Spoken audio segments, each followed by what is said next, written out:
All right, we're live. Welcome as we start our Stonewalkers game. I'm very hyped, actually. The Cosmere game is... It's hard for me to say yet. It feels like it might replace my new favorite TTRPG.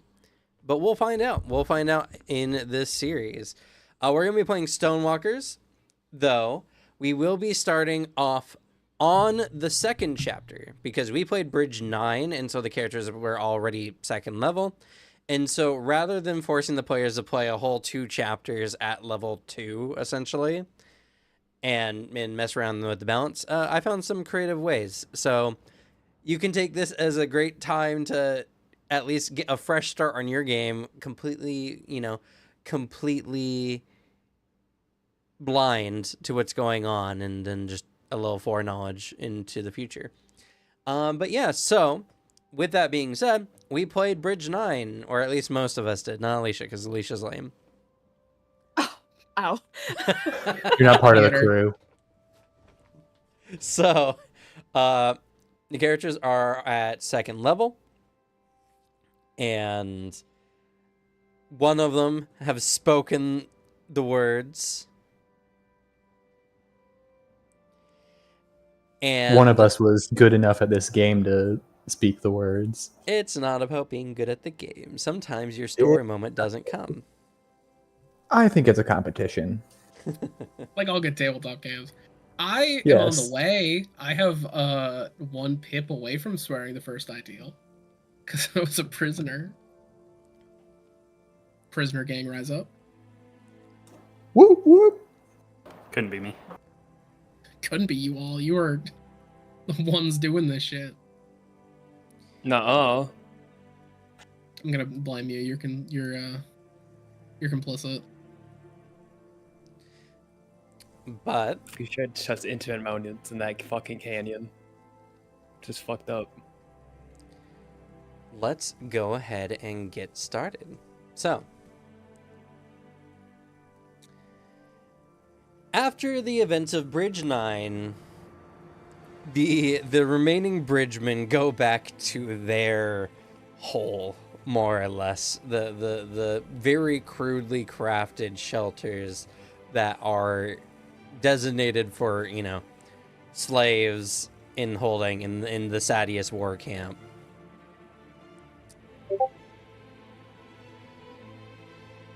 A little bit of time has passed as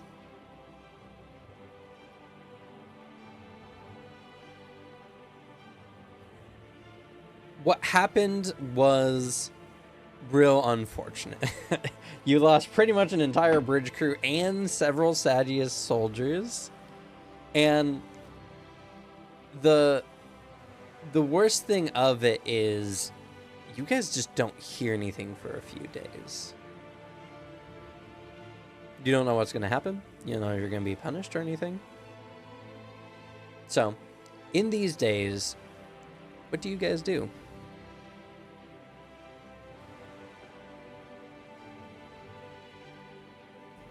My answer is very heavily dependent on what Alex does. Well, I start heavily begging my mother. Well, sorry, this is just for the bridge people. Oh, my bad. Get in your lane, bright eyes. Well, I mean, I have to organize things in a very specific way for the narrative to make sense for the story. yeah. So, right now, the scene is focused on our bridge people. I fully just find that funny as having picked to play a man at the lowest dawn of Light Eyes. But I think after the chasm, after all of that, like a lot of other bridgemen, Baranor has been kind of consigned himself to, like, I'm just gonna die here, I guess. After that moment, not pushed into, like, finally a reason to live, finally something to fight for, pushed purely in a we all fought, I fought again, and I didn't do a good job. I kind of binked it. Baranor is now just trying to strengthen himself. He's doing full like prison workout, lifting heavy thing, lots of push-up, sit-up. They're not setting him any bridge jobs. We don't have enough people, so he's got the time.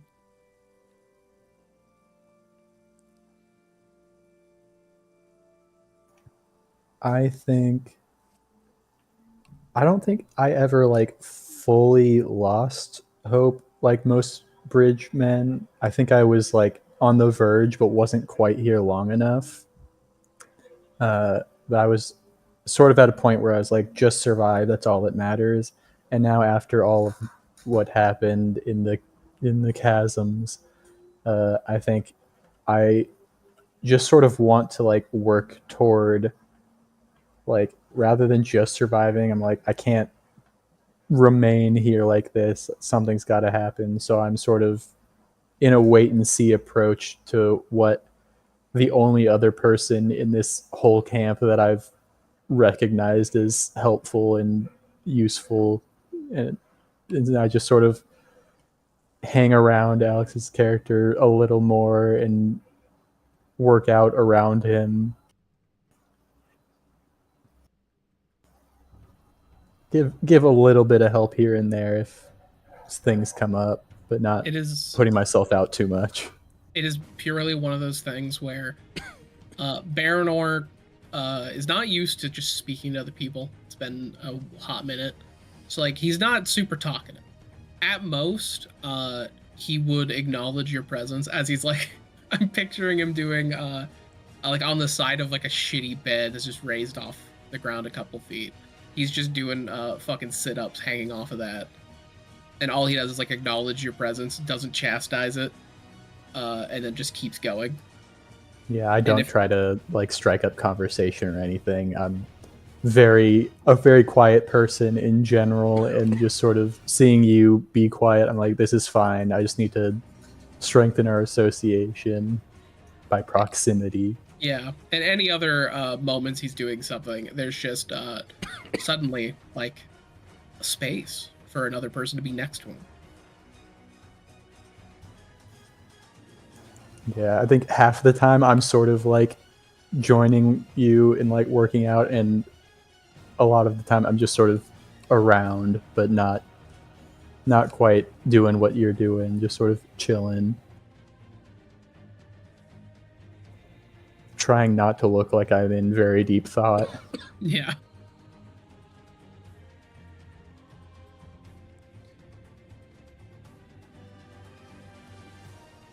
Okay.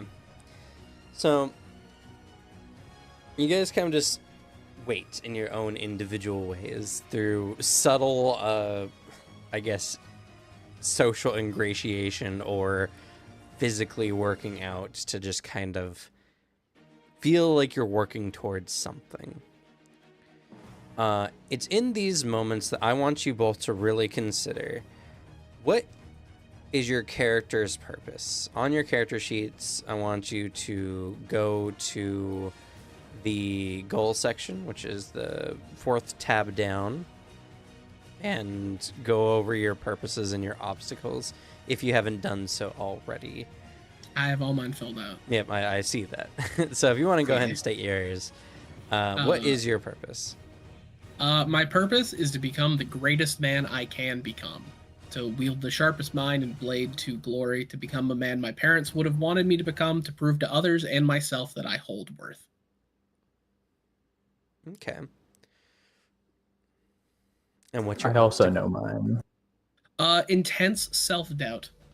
Baranor is the type of man, I wrote it all here with like backstory baggage there. Baranor is the type of person who cannot see his own positive traits. He can only compare himself to others, and in all times he finds himself failing in comparison. Also, it's that mix of incredible self-doubt and horrible anxiety based on baggage. Okay. And his drive to fulfill his purpose is to the point where he does not he will do it even if it kills him. There's no preservation there. Okay. And what about for Circle? So, Circle grew up in the Horneater Peaks, and he heard a lot of stories about his people in the ancient days, about how amazing they were, and these legendary adventures and stuff. And he sort of, as a back number son over here, he decided, like, he's not super essential, so he sort of had the freedom to pursue the dream of wanting to be, like, become someone worthy of, like, joining these legends that our people have and becoming a legendary figure in himself. Okay, and what's your obstacle?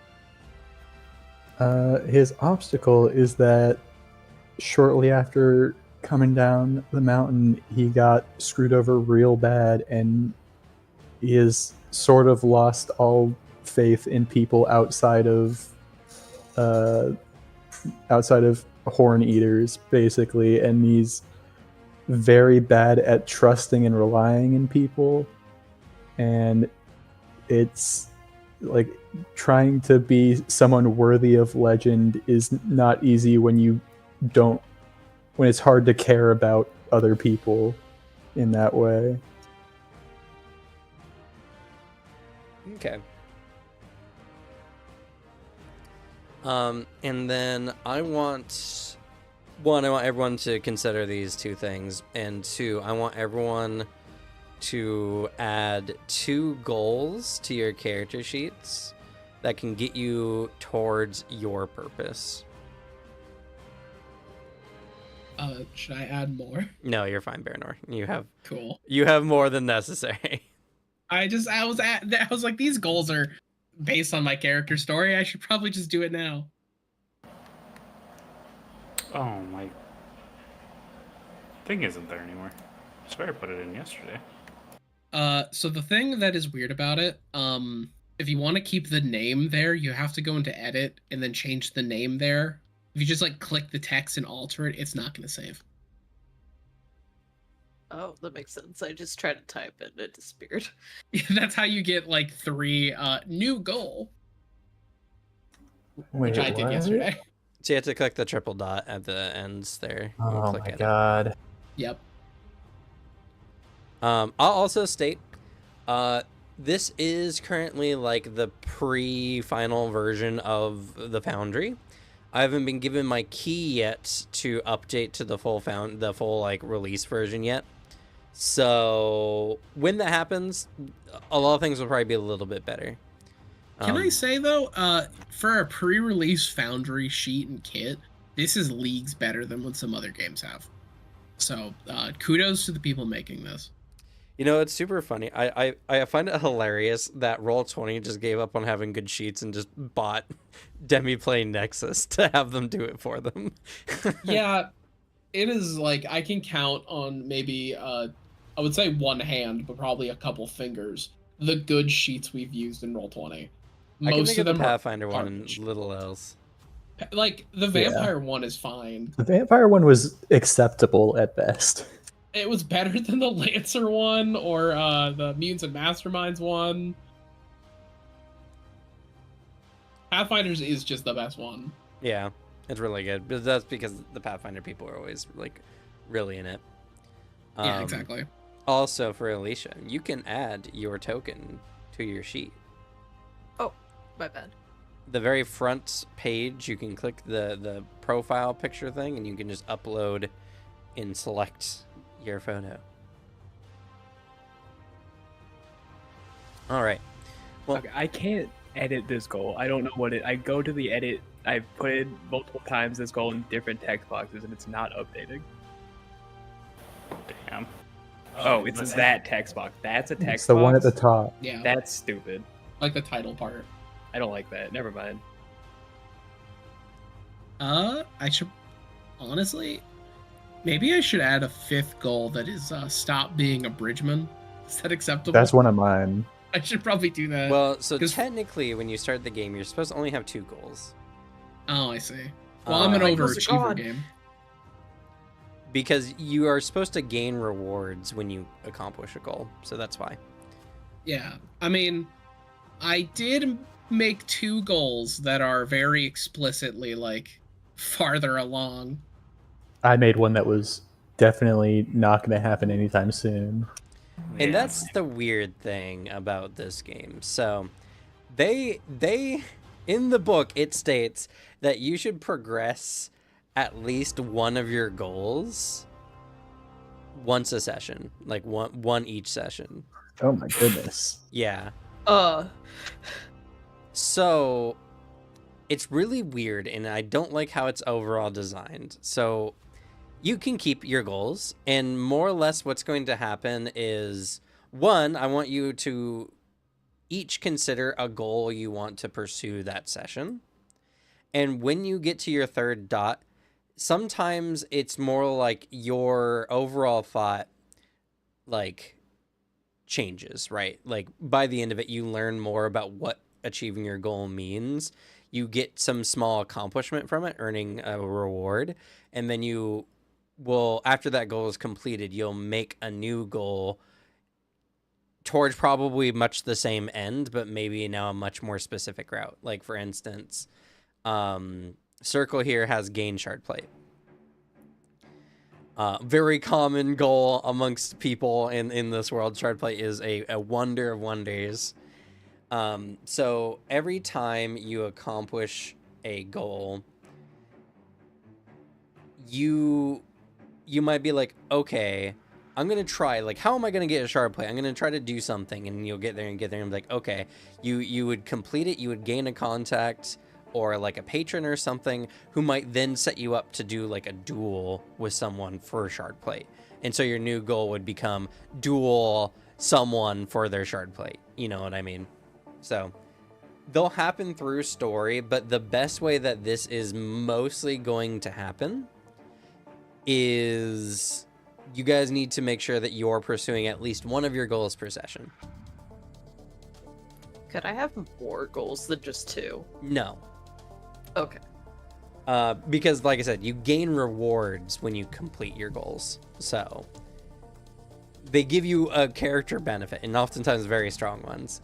So you gain 2 major ones. You can have other goals in mind, and when you complete one of your goals, you know, like fully through, you can always consider one of those other ones. And the story can give you goals. So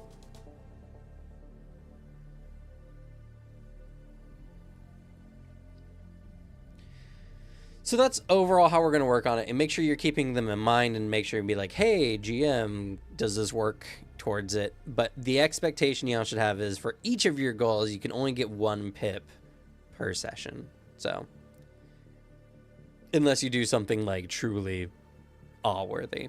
So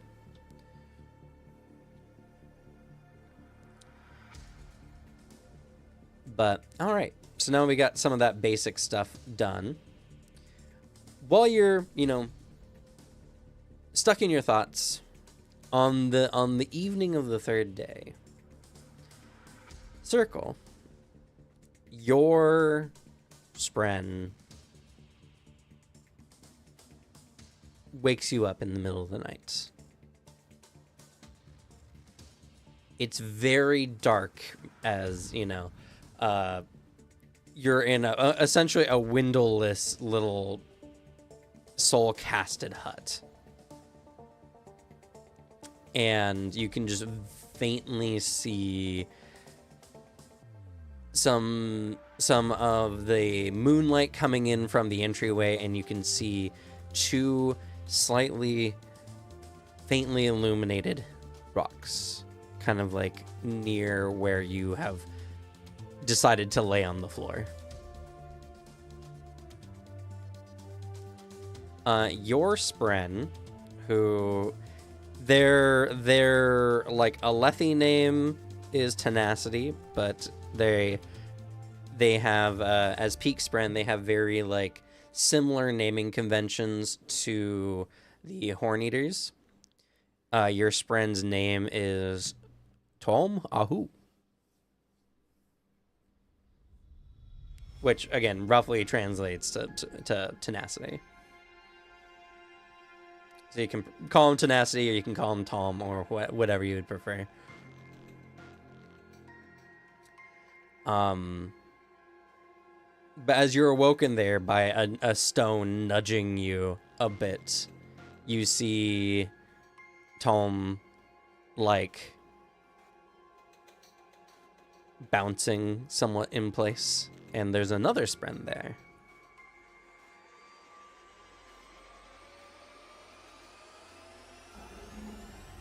Do I recognize what type of Spren? It seems to be the same type of Spren as Tom. It's an Oh. Peak Spren. I just look around to make sure no one's awake. Oh, your whole bridge crew is gone besides Baranor, so. Mm, Baranor that's is true. asleep. Yeah. All right. I sort of creep over and bend down around there, and I say, "Is there? Were you looking for me?" Tom bounces around. Tom has not been super talkative. Very simple phrases and such. Tom just sits there and bounces and says, "Cousin." The other Spren seems very lethargic almost, barely moving as much. And you hear a somewhat effeminate voice with a tone that sounds like light gravel, as you hear her say very faintly, "Fine Liss." And then the stone kind of seems to go dormant.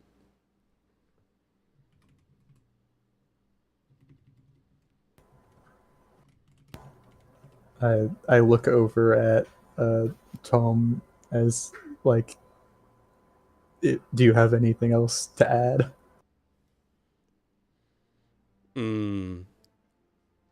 Trouble.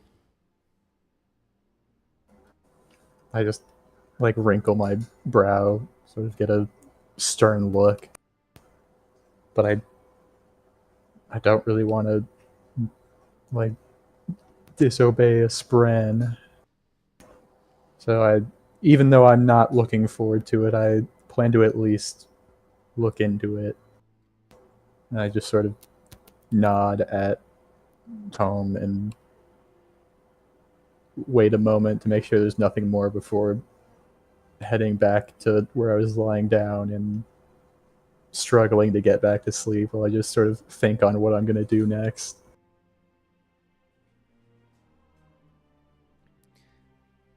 The two Spren kind of roll and I think ambulate is the word I'm looking for. They like, because they can change their form roughly to like move as well into like your pockets.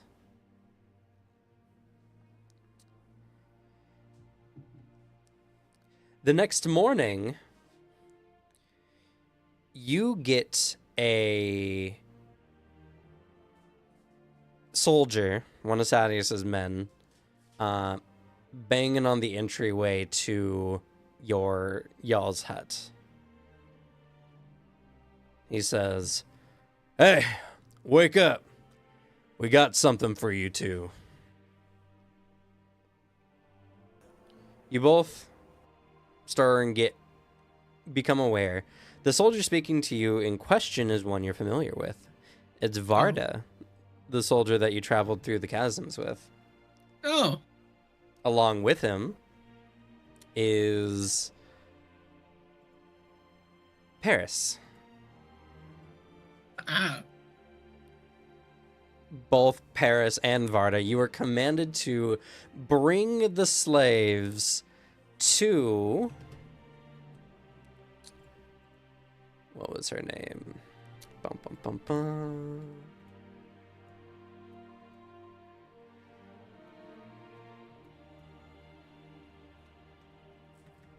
It's at the very end. Bring the slaves to Elia Matal. She was the scribe that you all had traveled with as well. It's been requested that these slaves, for their general incompetence during the mission and the resulting death in several of Sadius's men, be brought to her for punishment. But you are both aware on the down low. Elia has purchased both Baranor and Circle under the guise of punishment as a show of thanks for saving her life and as well guiding her through the temple. And so she's purchased out their contracts, but it cannot be known that this is being done. Sadius has been particularly sensitive to the purchase of slaves since the whole ordeal with Bridge 4. And so anything other than poor mistreatment of slaves seems to irritate him to no end. So, Paris, what's your purpose? Oh, my purpose. Survival. Okay. What does survival look like to you? Being alive. Sure. I would appreciate you to go a little more into detail on that.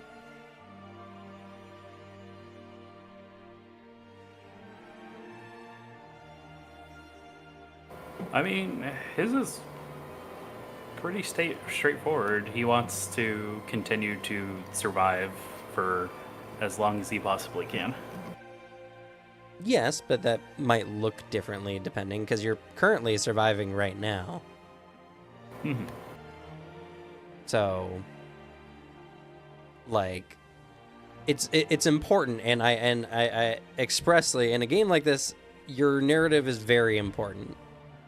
Your purpose and your obstacles are things that need to be considered. So, like, survival, what would be the optimal form of his survival, I guess, would be the better question. It already sounds like this guy does not want to be in the military. You would be correct. Survival as far away from this war as he could possibly be. Okay, so does he want to live... Optimally. Like, does he want to live... like, as a farmer in some far-off country? Does he just hate Alethkar and wants to get away from it? Like... If he had his pick, he would like to live probably in the lap of luxury. Okay. And not have to deal with, like, anything. Get out of the war, but do it honorably so that people like you for it. Well, not even necessarily. It's just get out of the war in any way, but also it'd be kind of nice if I could just have grapes whenever I wanted to. Yeah, kind of. I mean, if your character's already a, I assume they're probably light eyes in some way. Achieve a form of like wealth status to where you can live to the luxury almost of the high princes.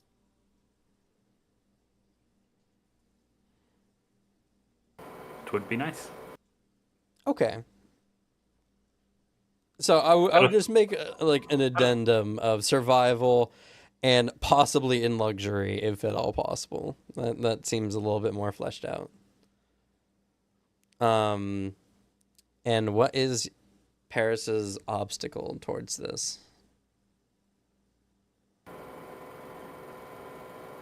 His obstacle is cowardice. He is very afraid of most things. In fact, a big part of why he helped everybody else against the captain was he saw the the number of people slowly swinging to the other side, and also the captain didn't seem of right mind, and he didn't want to have to be the one dealing with him afterwards, which is why he ended up helping. Okay. So while cowardice might be a flaw, an obstacle is more or less something that gets in the way of your character towards like their purposes or their goals. So how is your cowardice like getting in the way of really your desire for like survival?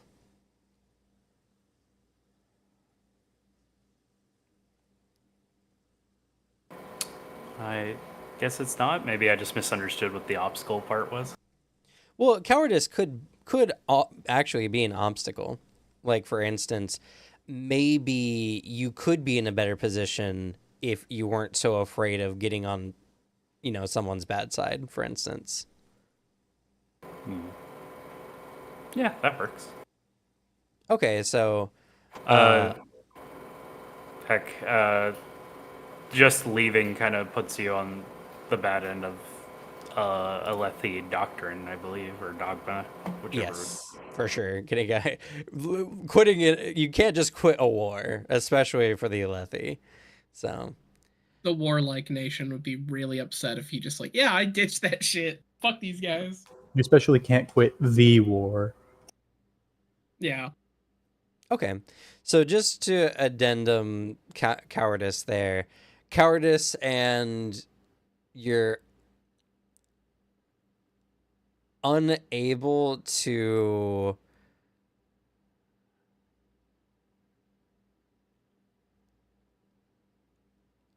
do acts that might get you on like a superior's bad side.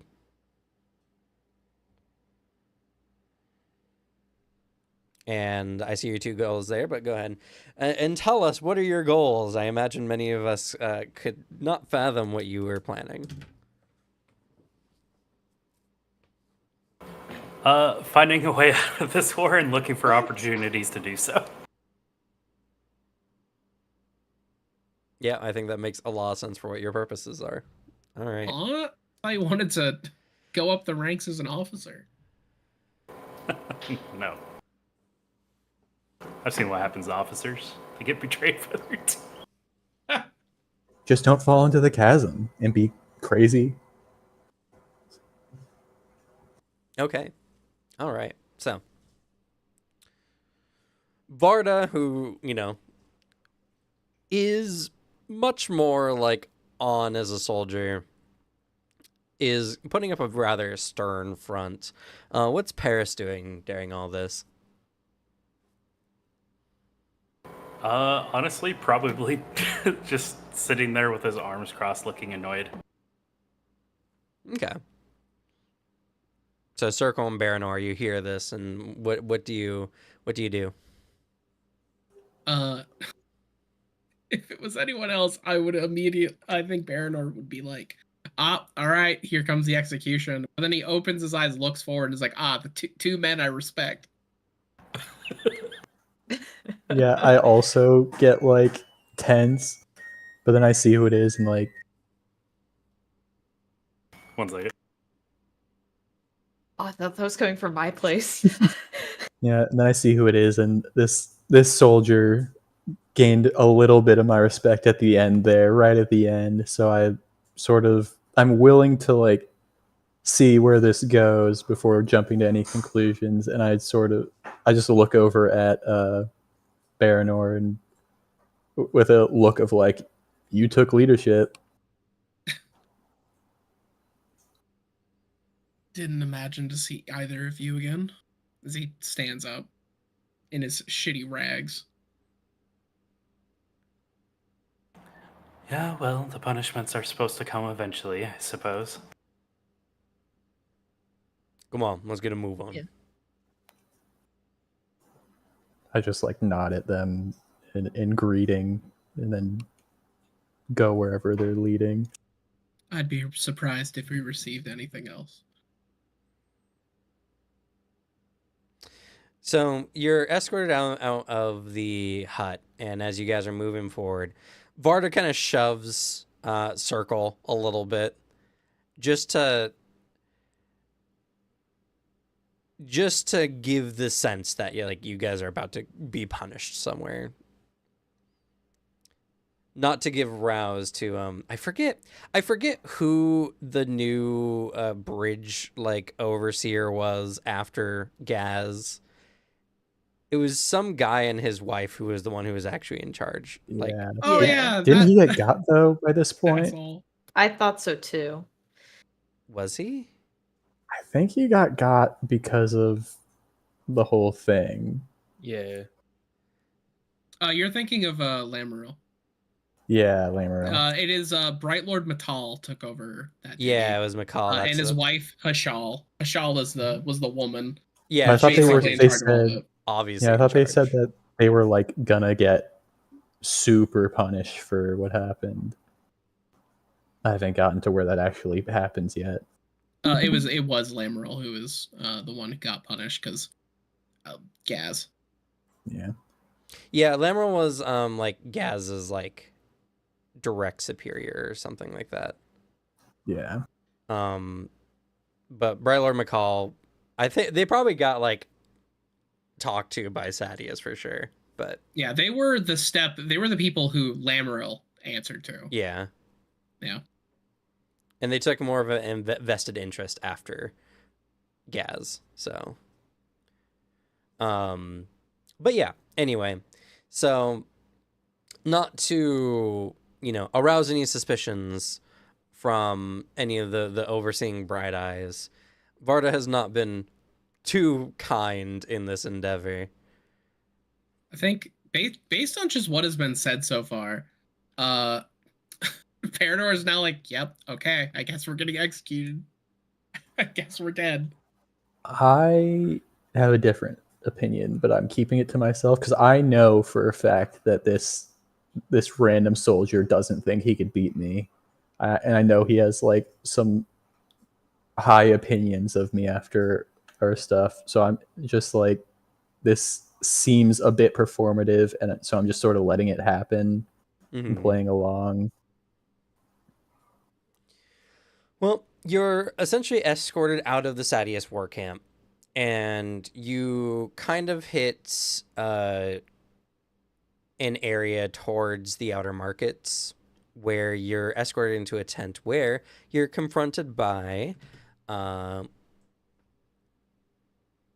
scribe Elia Matal, a bright-eyed woman. Not a particularly high dawn of bright eye, but one still of note. As she turns to look at you both, she looks to both Varda and Paris, and she smiles and she says, "Thank you so much." Varda nods sternly. Yeah, sure. He waves a hand.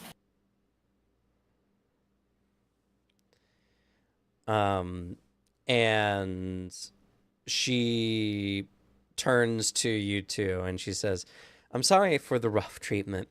It's ever since what happened at the tower, Sadius has been very keenly aware of what's been going on with any of the bridge crews.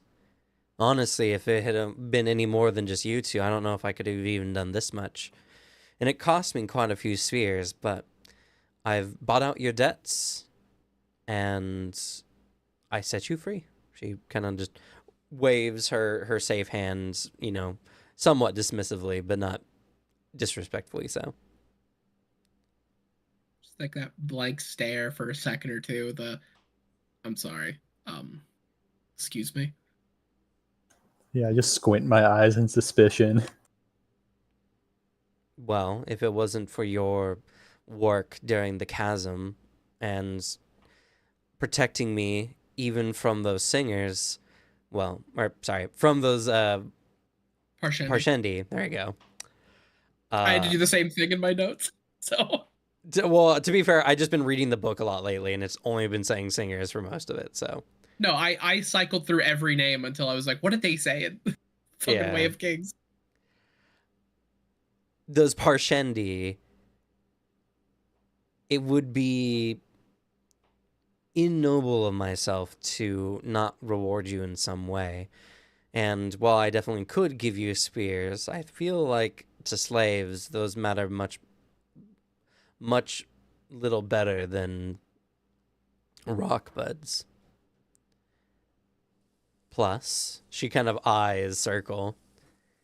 I think this is a good way to clear our debts and to start off fresh.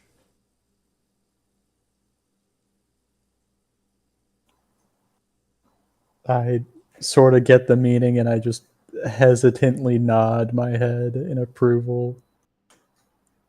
All right, I'll accept your gesture.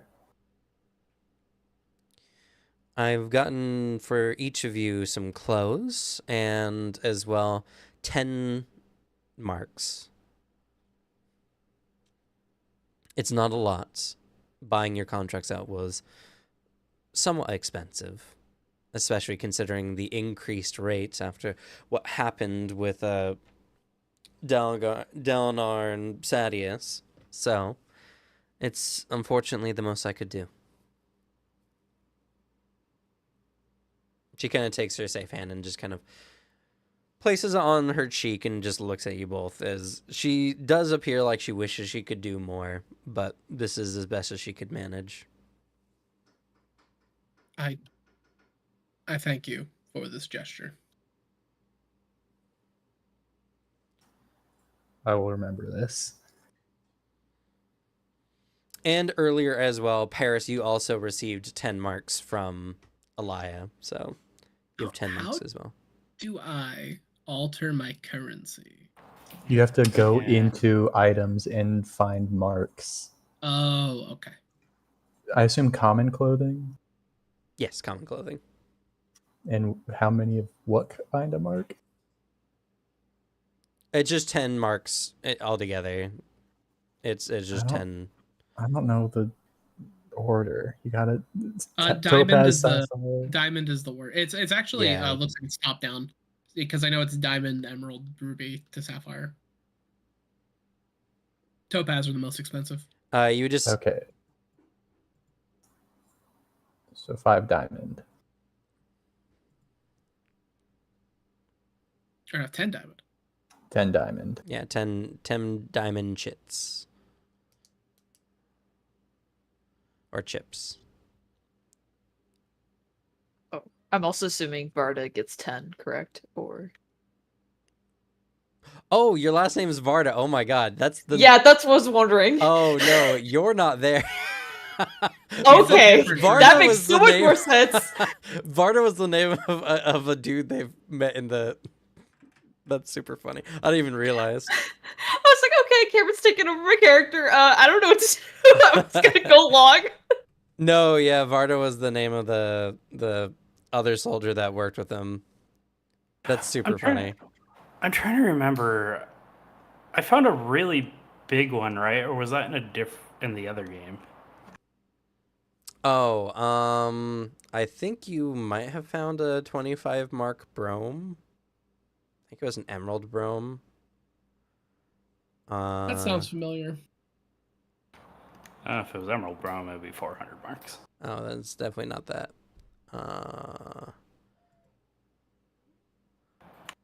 The word Brome does sound familiar, though.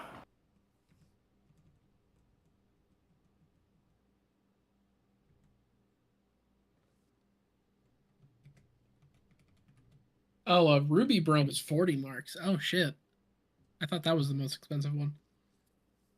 Okay. Sapphire is it 100. was a sapphire brome you found, Topaz is 20. which is actually 100 marks.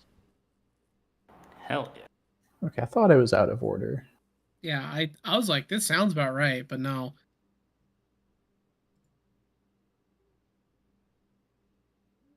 Makes sense that the two colors that are like best for lighting are the cheapest.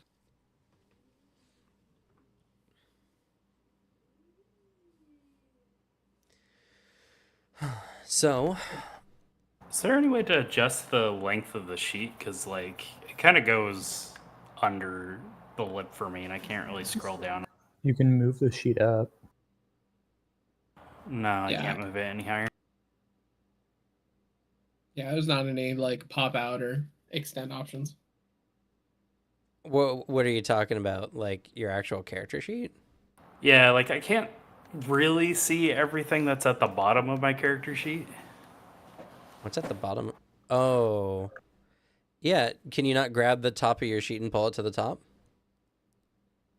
I think it's because It his is at the monitor resolution is slightly weird, so that his Chrome window is going below his screen. So the sheet's going below his screen. Can you Might need to- maximize your window?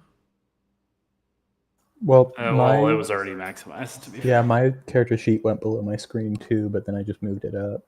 I need to just alter your monitor resolution or like Chrome resolution specifically.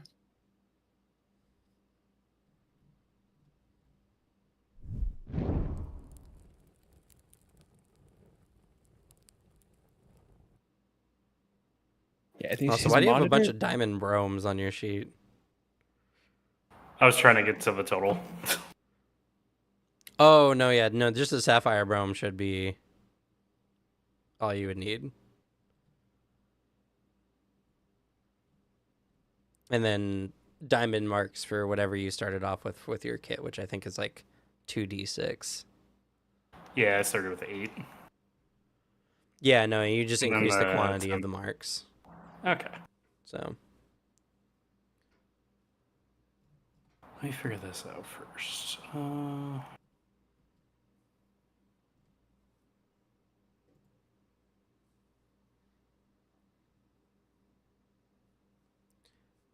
also, thank you, Coalition, for the sub. We appreciate you.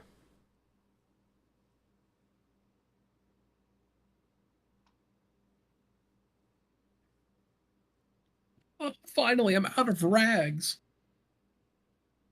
Also, in this moment, I might have to alter one of my goals because I did have a goal of free myself from debt. Yeah, to be fair, you should have only had 2 anyway, so Yeah. your goal or your reward for completing this goal is you're no longer a bridgeman. Yeah. Does that mean I have to make a new goal now? Yes, if this does, yeah, escape the bridge crew, yeah, so you would need to make a new goal. You don't have to right away, but you should be considering that as we go through this chapter, a goal might come to you. So I'm gonna make my goal just find a place for myself here. Find a place I can use my abilities and do my things with relative safety.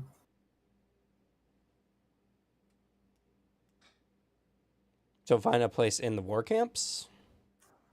Not necessarily, just sort of finding a place for myself, but I'm not like planning to leave the war camps unless I have an idea that there's something for me there, because Well, make sure your goals are like obtainable things, right? So yeah. It sounds like you're saying like find a role that you can fit Yeah. in and like find a place. Yeah, that's sort of my idea. Yeah. So most likely in the war camps, but I mean, you could find a place in the war camps if you want. Just like it has to be a thing that's actionable. Goals should be actionable. So yeah. I mean, it's effectively that, but my character doesn't care if he really stays in the war camps, but it's going to be looking there first sure, because that's where I'm at. sure. Well, I mean, to be fair, you guys still need to find a way out of the Shattered Plains if that's your goal at all, or that's your desire. You were asked to do something by one of the Spren. Oh yeah, should I just make that my goal? You can make that your goal. I'm gonna make my goal find Bliss. Okay.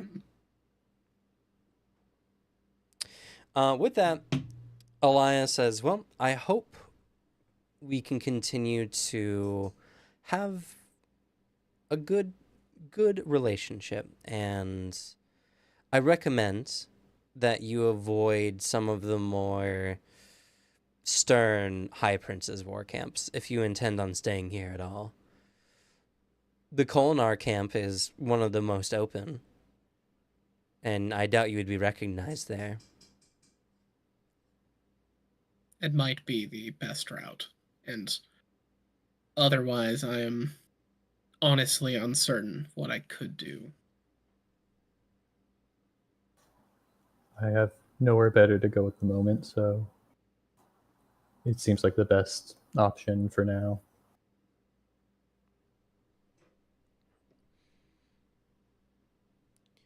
With that, she nods to you, and you're set on your way. And while you're considering what your next move is, now we can jump to Satal. So Satal, it sounded like you had something you were wanting to do. What is that? Well, Cameron, I have spent the past 3 days begging my mother to buy the debts of these 2 bridgemen that saved my life down in the chasms and offer them positions as house guards. Oh, okay. All right. So with that in mind, your mother writes like a credit for you to hand to Bright Eyes McCall in exchange for these particular slaves. You spend a good portion of the day, like, it finally, the Rick comes through Spanreed, and you're like, yes, I can do this. And so you head off, and you head to Bright Eyes McCall to kind of go and get this set up. And his wife speaks up, and she says, oh, those slaves? You're too late. Bright Eyes Alamatar has already deemed necessary to punish them and has purchased them from us. If you wish to barter with her, then you can find her at the there's a place. Get to my map real quick. At the Devotery of the Mind. No. At the scribes' tents near the outer markets. I just curtly bow. Thank you for your time, Bright Lord and Brightness, as I make my way towards the scribe's tent. All right. You do so after a time, and you find Alaya there, as she is currently at work at a span read at the moment.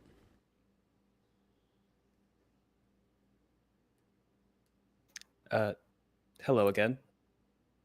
Oh, Brightness, it's a pleasure to see you. Pleasure to see you too. I heard we had the same idea about those 2 bridgemen, but apparently you acted on it first. Oh, yes. I've sent them off to the Kolnar war camps. If you want to give them your thanks, you can probably find them there, though I would probably not go in such garb. She motions to your Sadius attire. I'm well aware. Thank you. Curtly bow to her. Probably shouldn't have, but I still do it anyways. And then... Yeah, she's most likely a lower dom than your family. Satal does it anyways. Yeah. So while you're off to probably change and go find them, what's Satal's purpose? Satal's purpose is to prove to her mother that she is not her. She has not failed like she has, no matter how much her mother tries to force her to share the burden. But Satal is capable. She will protect all of those she can.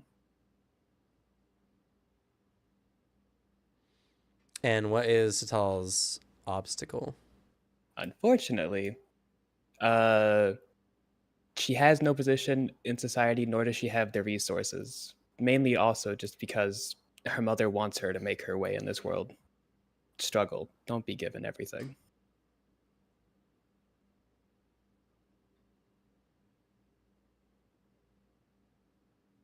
An obstacle should be a personal thing. So, Oh. some kind of personal hangup that prevents you from reaching your true potential. So, what do you think about that? What are your goals?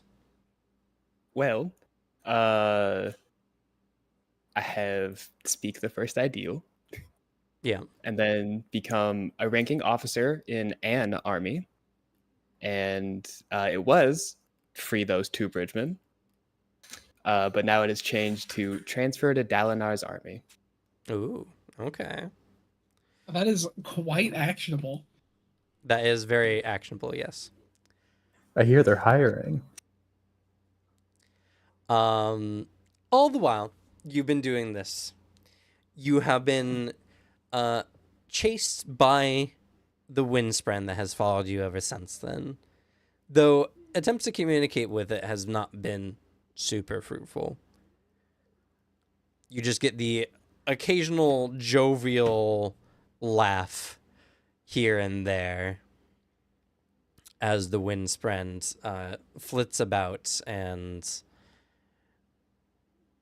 on the occasion, like, you notice that this windspren has a particular, you don't know if it's a like or dislike for particularly haughty or like obtuse soldiers, but that they are the ones that this spren plays the most tricks on. Whether it's like adhering their clothes to a chair so that when they stand up, they either fall or bring the chair up with them, or the like.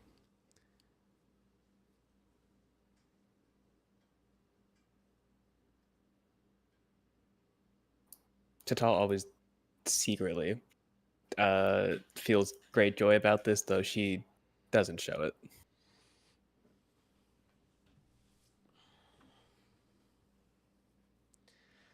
So now, what is Satal doing? Do I know? Were they walking to Dalinar's camp, or were they being escorted? They probably Or do I not walked. know? So, Okay. but it had been a little bit of time since they had kind of wandered off, so you will have to find them. Yeah. Honestly, probably could have just sent a messenger with the descriptions of them. And then to give them messages that they have job offers at my house. Okay. All right. You do so. Then what would you like to be doing?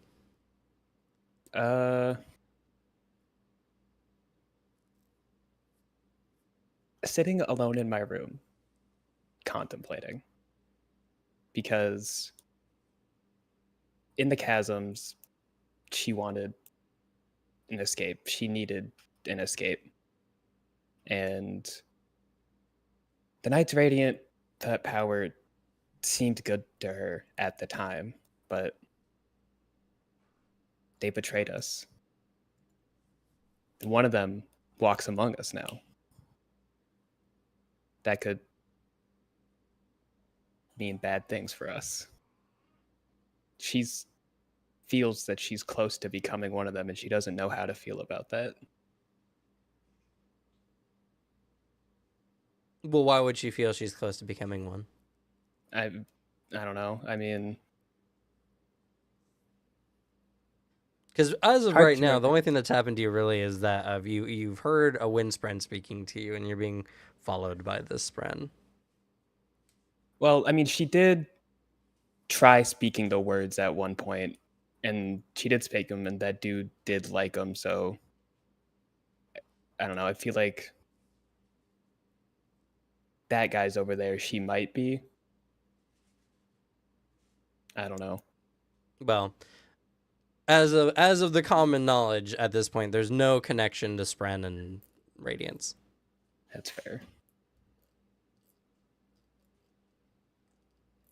Well, she attempted to say the words at one point to become a Knight Radiant.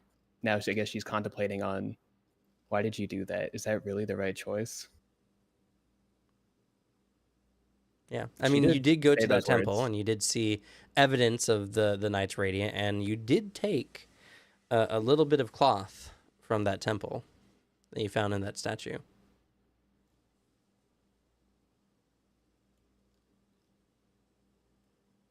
So she's contemplating to herself if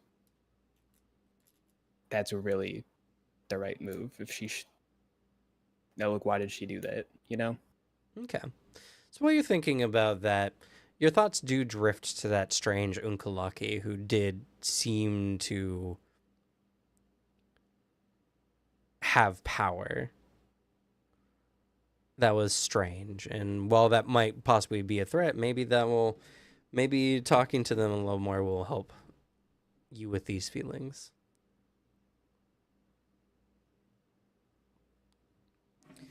But while you're thinking about that,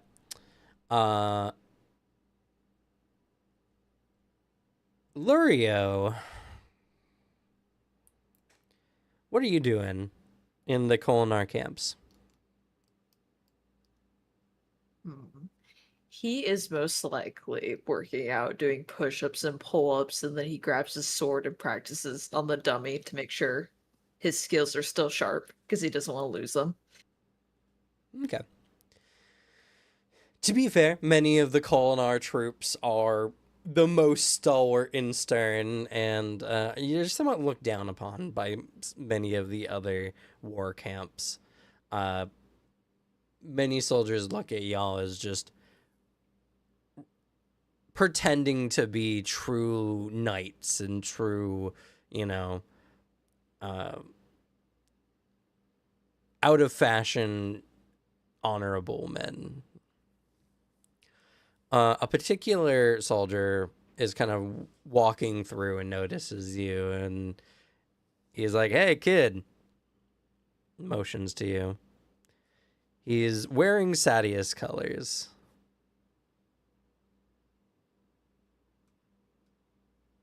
He mutters to himself quietly, "Oh, great." And he looks up to him, goes, "Yeah?" Look, I've been given a message to deliver to some people here in the Kolinar camps, and honestly, with how things have been lately, I'm not too eager to go searching around and risk getting confronted for things that my High Prince did. So, how about I give you 5 marks and you go do the message for me?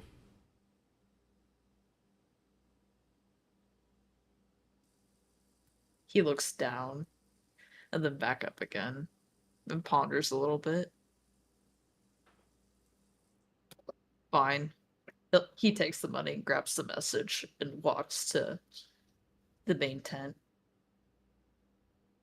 Okay.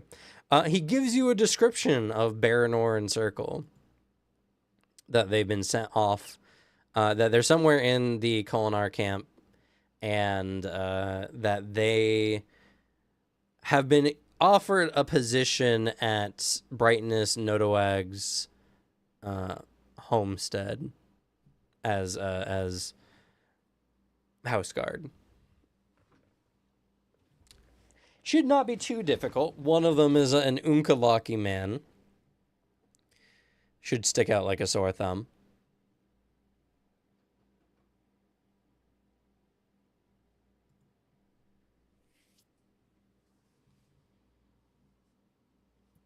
Okay. So, what do you? So for L'Oreal, what do you do? How do you go about accomplishing this task?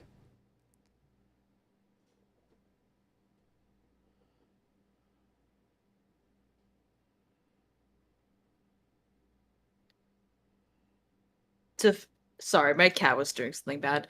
To find the people that just got recruited to our camp, the Bridgemen. Well, they're not bridgemen. They were just people. Oh, okay. Okay. So you just are going to go about and just try to find them, right? Yes, correct. Sorry, Okay. my cat. No worries. Do I need to give you a moment for your cat? A second, yeah.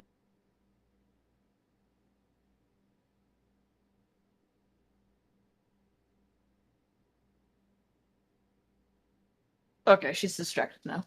Okay. Sorry about that. So, what is Lurio's purpose? His purpose is pushing himself to greater heights by being a better fighter, being the best fighter he can be, and one of his like overarching goals is to raise up in the ranks as an officer. Okay.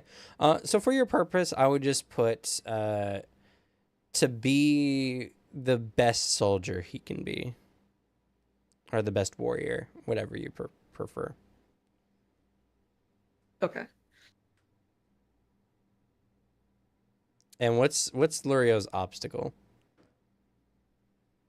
I think a big part of it is self-doubt because you know how the light eyes look down to people with darker eyes that they can't raise up in the ranks and they'll never be a true warrior, true fighter. And that self-doubt creeps to him ever so often, but he tries to fight it. Okay. So his self doubt for being a dark eyes. Yeah. Okay. And what's his other goal? To win a duel and get some shard plate. Okay. All right. So, Lurio, as you head out into the Kolinar war camps, we can go to the Kolinar war camps.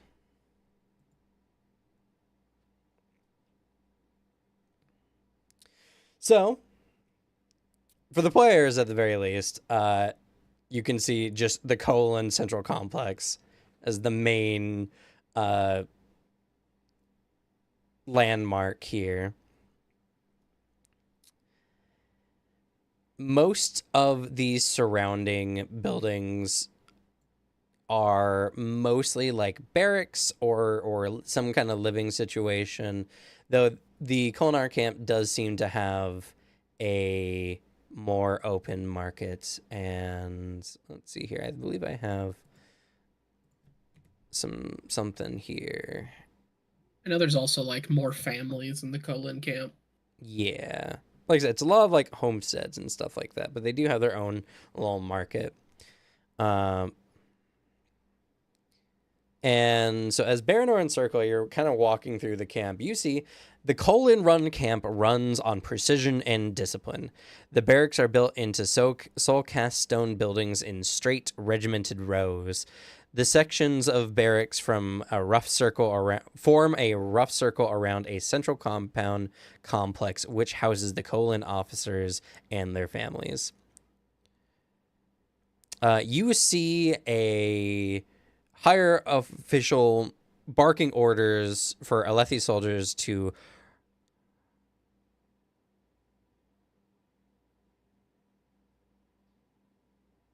hurry a wagon inward. Inside this wagon, you see a particularly large man, kind of in shackles, or he looks like he's in shackles. I mean, what else would he be? As he's being headed off towards the central complex. And the soldiers kind of look to another man who gives them a nod, and they begin taking this prisoner away.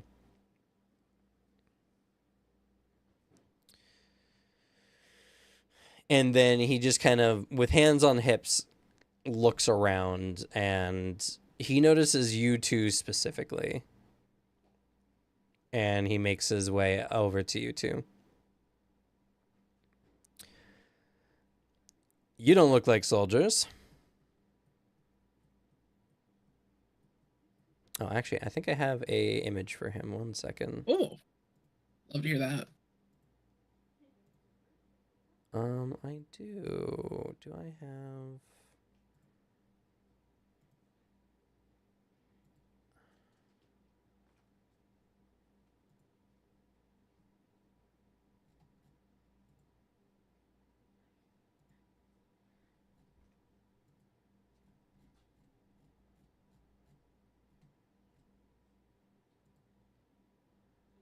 Boom. Oh. The art is very good. The art is very good.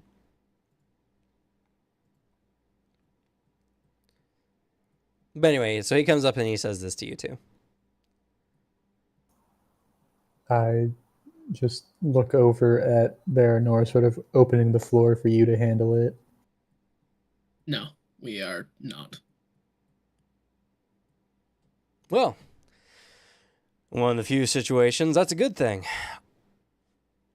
I have a comrade who's in certain need of strong, able-bodied men, and he's looking for anyone who might be willing to help find some Parshendi. We can offer you some weapons and some aid, but I recommend going to check out the situation. He motions over to a part of the camp. His name's Sergeant LR. If you do this, I can pay you some money. Or I can pay you in marks. About 20 just, marks like, each. I think looks over at Circle. Just haven't even been here 5 minutes. We've been offered a job. The Cullen camp was the right place, it seems. It's definitely efficient. We'll look into this. That's a tempting offer. All right, good. A scout has reported seeing some potential enemy movement not far from the war camps. It's unlikely this report is accurate, but LR believes the Parshendi are willing to strike us here at our core. The force that's organizing now is a counter squadron to ambush the troops, but it's not filled with the most able-bodied or even competent of our soldiers as of things right now and ever since the battle at the tower. The Kolnar camp has been in desperate need of soldiers, and we are unable to provide any for this endeavor. Now, LR is a good companion of mine, and if you could do this for me, I'd much appreciate it. Can I see like what this guy's rank is? Yes. Since you have Alethi culture expertise.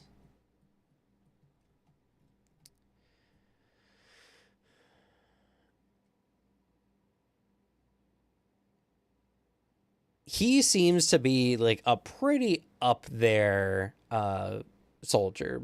Probably like a sub-general to the High Lord. Or to the High Prince. There you go. Ooh. Do I know the like proper soldier salute to a superior? Not particularly. That's a little bit personal to soldiers, but Us being outside that rank, it's just high-ranking guy. Mm-hmm. to be fair, Baranor might know. I do have I know it's a different kind of thing, but I do have military strategy expertise. Yeah, I would I say, went to school to study the military. considering your background, you'd probably know better. Yeah. I think I just do like an Unkalaki gesture of respect, even if it doesn't get across. That's sort of good for me because I want to also sort of portray like I'm not a soldier. I'm not like super knowledgeable or powerful. I'm just a simple guy. But I do want to leave like a good impression on this dude.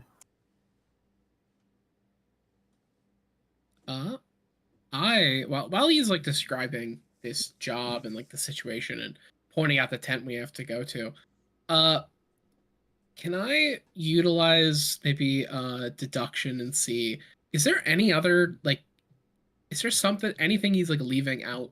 Is he giving us the full scope of this? Not like he's trying to trick us into doing something bad or dangerous, but just, is this situation more dire than his tone kind of is implying? Go ahead and roll a deduction. Or insight, to your choice. We'll do deduction. 21. Okay. Looking this over, you can roughly guess what he's going on. This man in front of you seems to be a man who has many jobs and not enough time for any of them. LR is more than likely a somewhat obtuse, relatively high-ranking individual that he wants to keep like in a good mood, and this task seems overall more to appease Sergeant LR than it is of any actual like threat or importance. Mhm. That is good. And just how much is this job paying? 20 marks to each of you.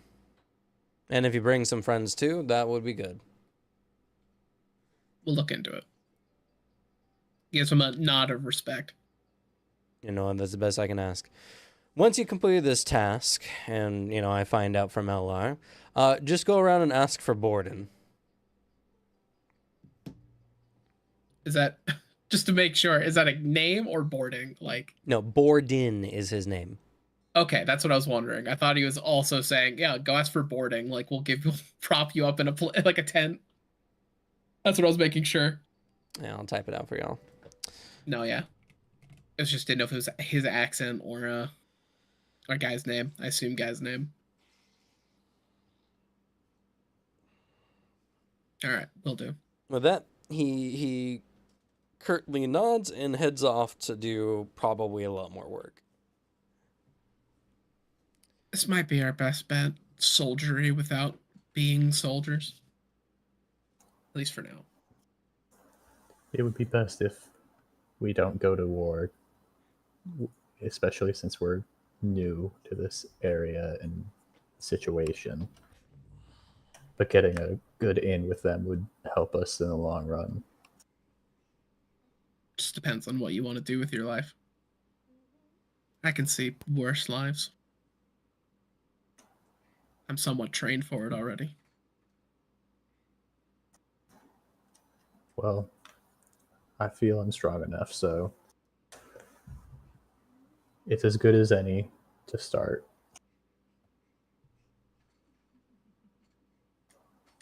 I don't know if we can effectively find good help for it, though. A shame those others from the chasm haven't shown up here. Just bring them along. I fear it would be against our best interest to involve Sadius troops.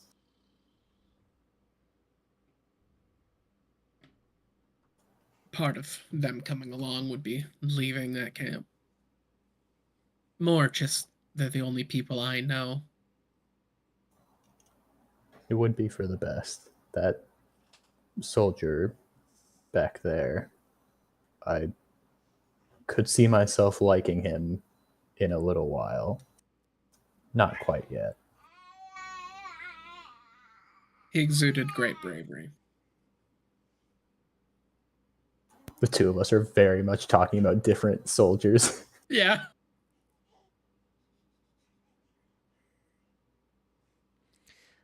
Speaking of Paris. Yes. You, after seeing off those two bridge people, what do you do? Or I guess former bridge people at this point. Yeah, that's fair. Probably going to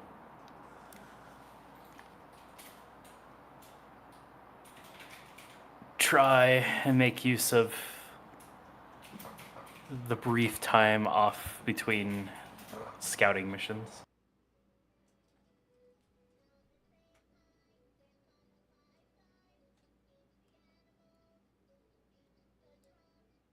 Okay. To do...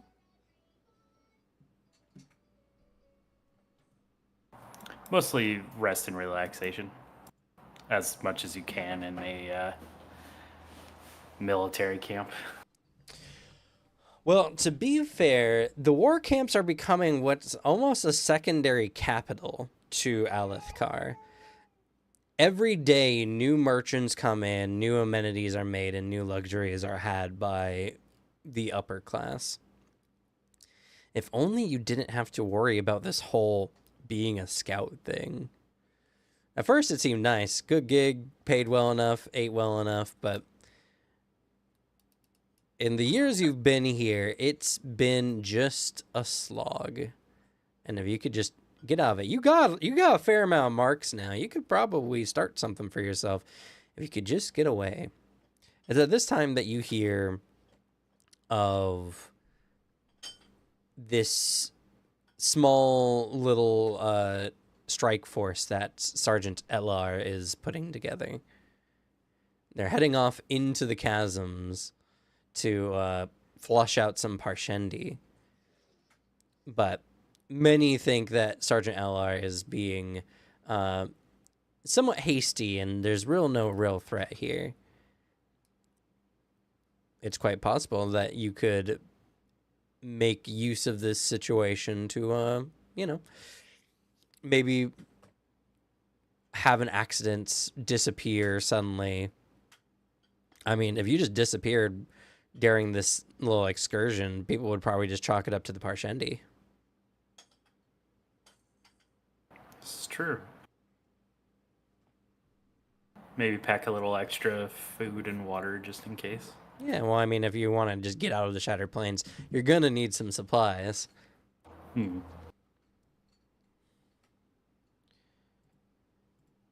And there's Sergeant Elar's barracks, by the way, for everyone.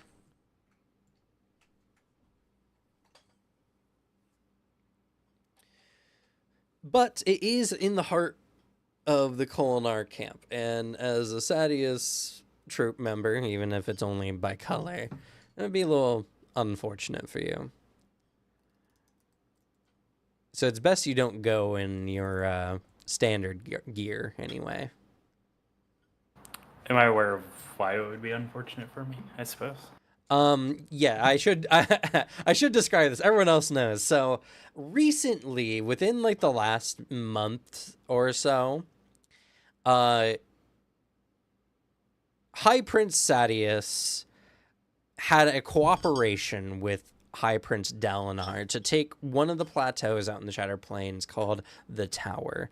It's like a very central location and somewhat easy to defend if you could get there first.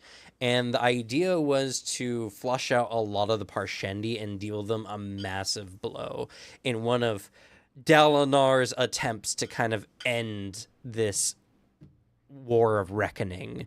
The War of Reckoning, by the way, is because the Parshendi in the past hired an assassin to kill the prior king of Alethkar. That was, what was his name? Gavilar. Gavilar, that's right. Gavilar Kholin. Gavilar Kholin. So his son has organized this war with the Parshendi, and you guys have been, for the last 6 years, fighting in this barren, inhospitable land known as the Shattered Plains for these things called gem hearts from these massive creatures known as chasm fiends, as they pupate during certain times of the year and during the storms. And during this pupation stage, they kind of form a cocoon and become incredibly vulnerable to attack. So the two sides have been fighting for these gem hearts. One, because gem hearts can be used in soul casting to make things like food or buildings or whatever, but also as like a reason to go to war to hurt these Parshendi who seem to praise these beasts as their gods.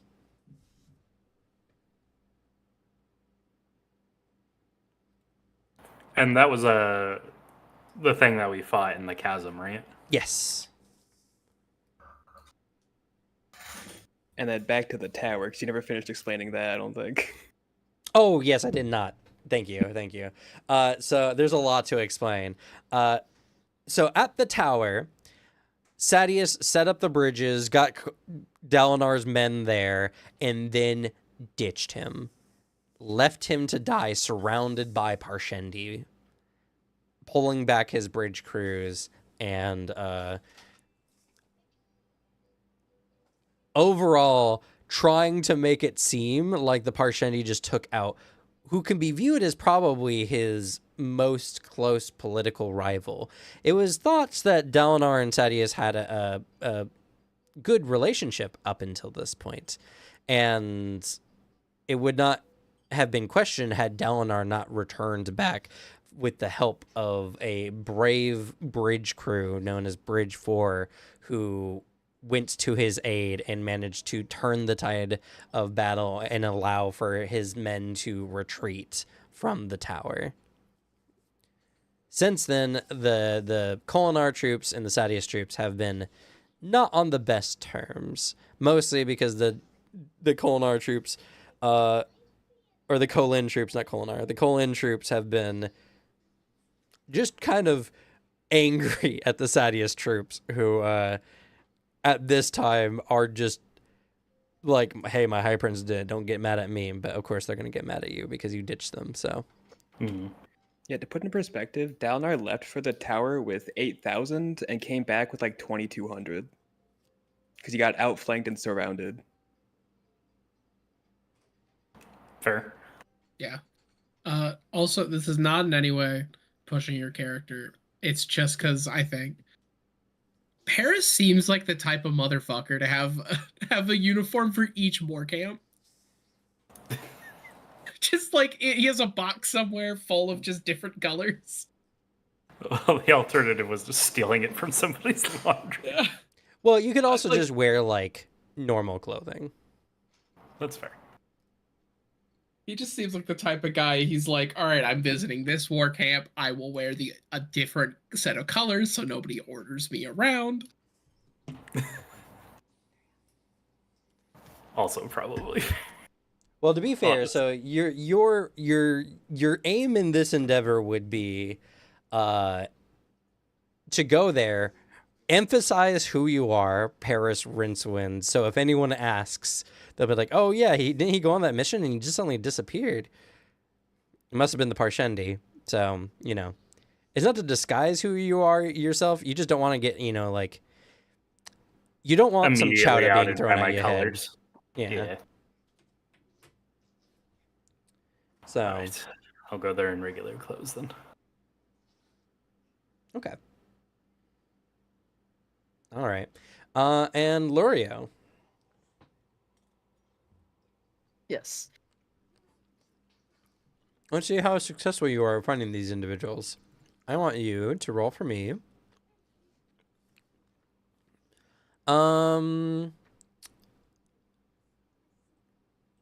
Your choice of perception or persuasion. If you fuck this up, your head will be mine. I can do that. I'm light eyes. Man, it's And gonna she be will rough. do that because he's light eyes. It's gonna be rough because if you don't find us and stop us, I'm about to go get another job. No. True. Oh God, you guys are making me nervous.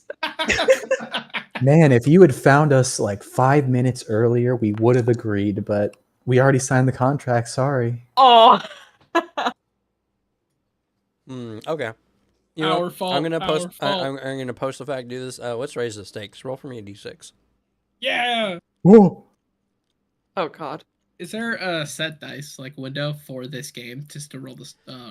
Normally when you roll a check, you'll have an option in that window to raise the stakes.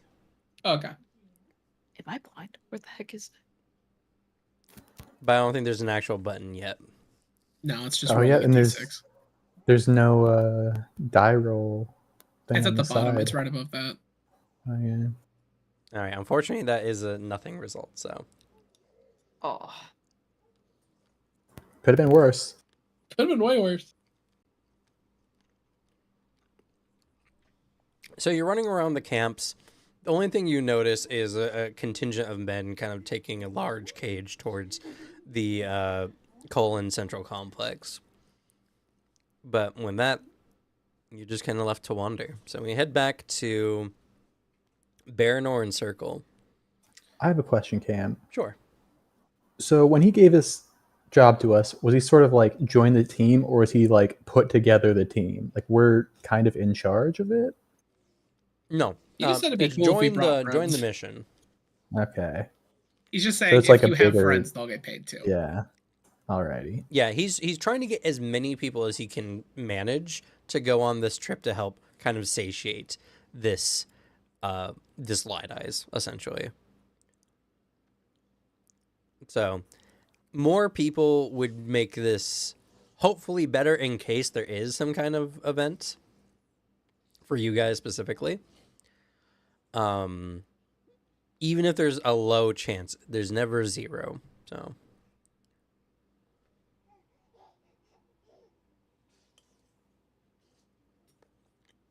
So you guys can just head there. Maybe you can look for allies who can help out in this.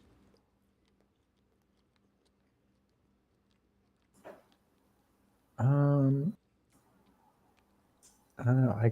I look at Baranor and go, how important do you think it would be to bring more people? Because we could send out an offer to our friends in the other camp.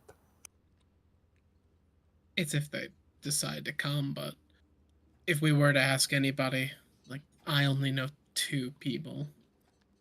So it doesn't hurt. I don't know. Can at least look around, see if anyone looks, I don't know, hireable. That's fair. Yeah, I guess they're like actively looking for not soldiers in the Colon camp. Well, it's more that currently the Colon troops are busy, super Yeah. busy. You know, The soldiers are going to have other important shit they're doing, it seems like. yeah. So, I mean, if you can find a Colon troop just running around somewhere not busy, then that would probably be a good choice too. You know what? Yeah, I'm going to look for a some soldier that's running around aimlessly, maybe. Okay. Maybe not Wow. working and trying to like and just kind of loafing about, running around the camp. I'm gonna sort of look for people who look physically capable and like they aren't horrible people.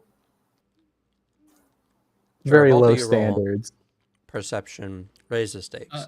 Could it be deduction as I'm trying to deduce a type of person? No, unfortunately, you're trying to find the type of person. Fair. Raise the stakes. 14 with nothing. Oh. Fuck. Is that a bad raise the stakes? That Or is that the a bad good raise one. the That's stakes? right. You get Okay. a +4. but- I'm going to use my opportunist. Okay. Once You could per post it, round when okay. you... Oh, yeah, I could. Can I? Should be able to. There it is. Once per round, when you roll a plot die, you can re-roll that result. The original roll has no effect, and you must use the new result. So I suppose just a d6. Yeah. Yep. Well, it turns into a nothing, Nice. which gives you an 11 instead, because you had a +4. Mm. Does that have the +4 already? Yeah, It did, yeah. Yeah, you can click the result and it'll open a window that shows you all the dice. Mm. Okay. Well, no complications made, but Baranor, you did make the base DC of 12. Hey. Circle, you almost made the base DC. Yeah, I feel like most of the times I'm willing to get a complication, but I don't think Circle cares enough about this to like risk anything to do it. Yeah.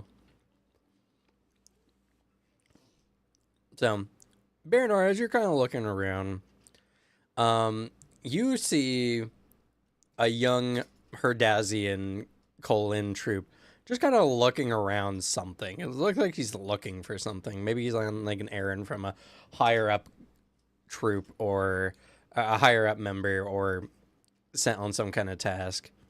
Or maybe, I don't know, maybe they're on leave running around for some romance partner. Some other thing, something not as important. Seeing like, I think that's a candidate. Baranor is just going to approach. I'll walk up, just sort of staying behind him over his shoulder, giving like physical support, looking big and strong. Okay. Like, Baranor, as he stands and walks, despite his kind of stoic attitude and Bridgman very recent employment, he's that kind of guy that stands perfectly straight, got a very confident stride.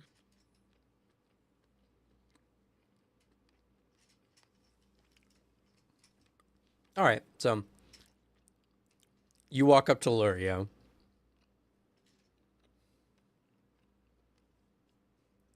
You there? Yes. He stands straight up immediately after facing the opposite direction. We were told to look for possible recruits for a mission. His eyes gleam a little bit. What kind of mission? Mission to root out some Parshendi. You will be paid. Oh, you don't have to pay me. I'm in for it. Then you're not being paid. I look over and make quick eye contact with Baranor, like we're getting paid extra. Yeah, we're just gonna split that. Sorry, I misspoke. We are being paid because we're mercenaries.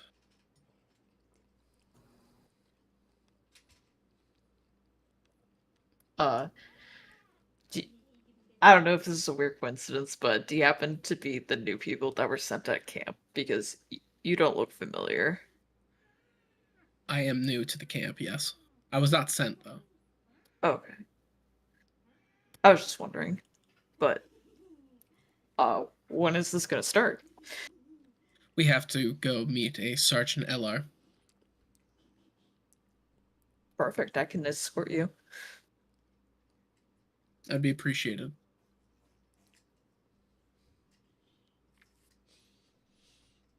All right. Not delivering the message. I've got to kill you. Me? What? Oh, no worries. So it's around this time, that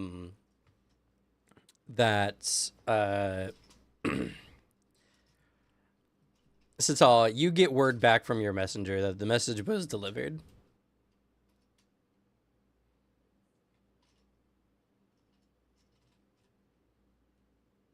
Wonderful. I have no. It's totally fine if you forgot, Alicia. But I think it is incredibly funny if going around this the camp being like, all right, hey new friends, all right, I gotta find an Alethi and an Unalaki. Where could they be as they're standing right next to you?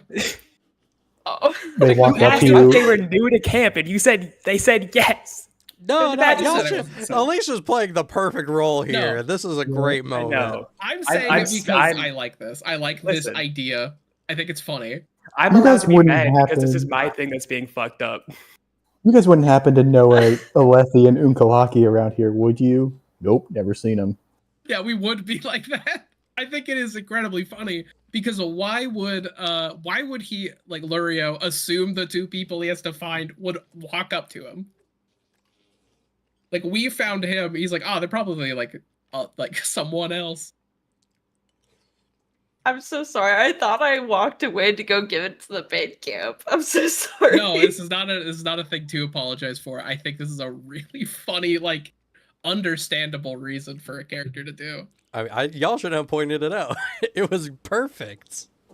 I also think it seems like with how you're playing it kind of in character that you're a little overeager to get a job and just immediately forget the minor messenger role you had. That's I also fair. pointed out, so it just in case the player isn't aware. So now you can run it however you feel Luria would. But any route I think would be very funny. I feel like realistically he would try to get that message delivered first and then try to find them because he's super curious on what that's about. I'm sorry if I didn't explain that. No, No, you're no. good. These two people are them. Yeah, you found us. Oh my god. Or really, I found you. That's him in character, not me. That's why I You're said no one having should have this- mentioned anything. It was perfect before. You have this conversation with us and then are walking behind us as we go to the camp, and all of a sudden you look down at your paper that describes us, back up at us, look back down at the paper, go, wait a minute. I like the idea of like it's not how it handle. I like the idea that they're picture perfect sketches of us. And it's that scene of like any sort of show. You're like look down at the picture, you look up, we're making the exact same expression. Me with my arms crossed in the picture and in real life. We just look exactly the same. And it's just that The light bulb immediately goes above his head. Oh.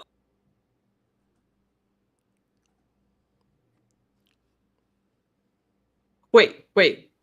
I think you might be the people I'm looking for. He'll show you the message. message offering us a job. Yeah. Which Is it a written message or is it a spoken message? it would have had to been spoken. Yeah. Oh shit! I don't know how to read. I forgot. Hey, if I was gonna say if it's written down, I got you.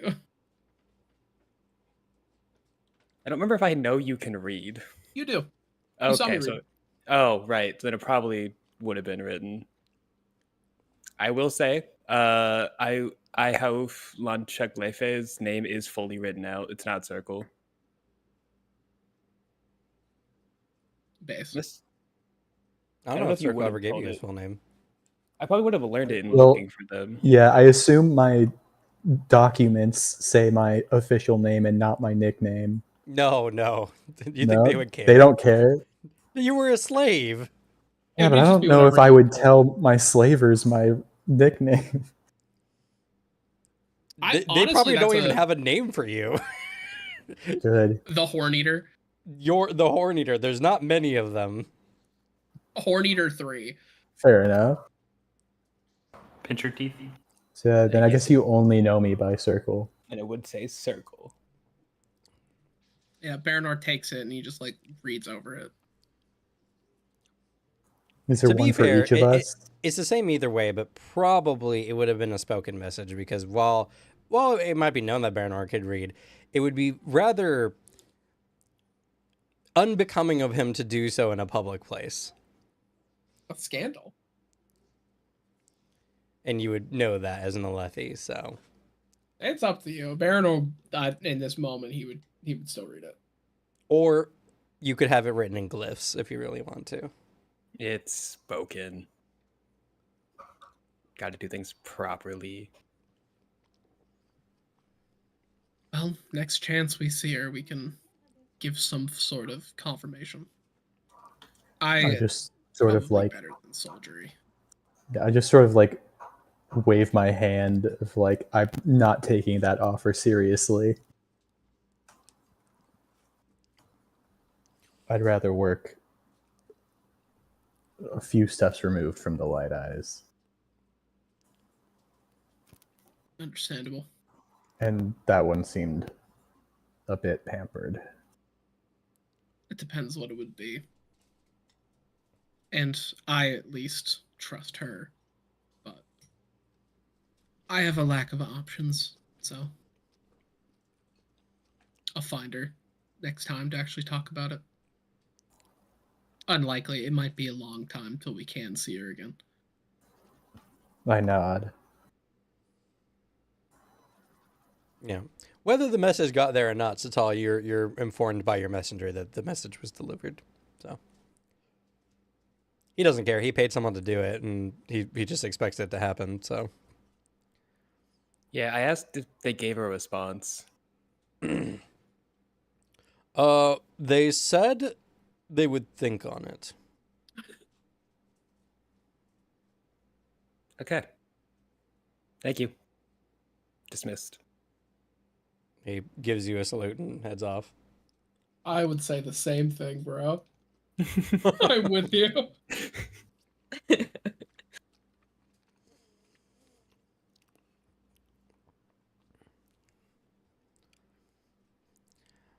And by the way, to speak out loud here, you do not need to play this super by the lore or anything, but most everyone else here has written the book or read the books, and I have too, and I think everyone really wants that canon experience, or not canon, but like lore accurate experience. So that's the only reason why we're putting any emphasis on this, but you don't have to play the game. No. Devin doesn't know anything of what's going on. True. This is I his fought, form I of fought a Crescendi thinking that they were going to be the weaker one because they were a bow user. I was horribly No. mistaken. She pulled out a fucking mace. He's going in blind. It's fair. But yeah, I layer on the well, we're not going to see her for a long time. Cut to 10 minutes later. Yeah. So, at LR's barracks. Just double checking if there's anything I need to read.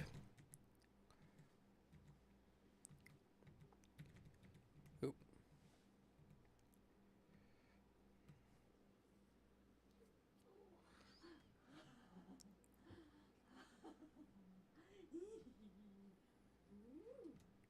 Okay, no, so.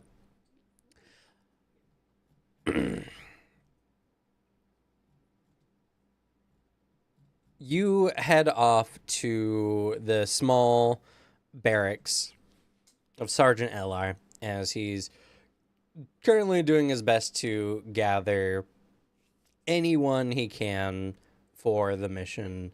And you see like a couple other soldiers who are there, and you three are the first to arrive between y'all and Paris. So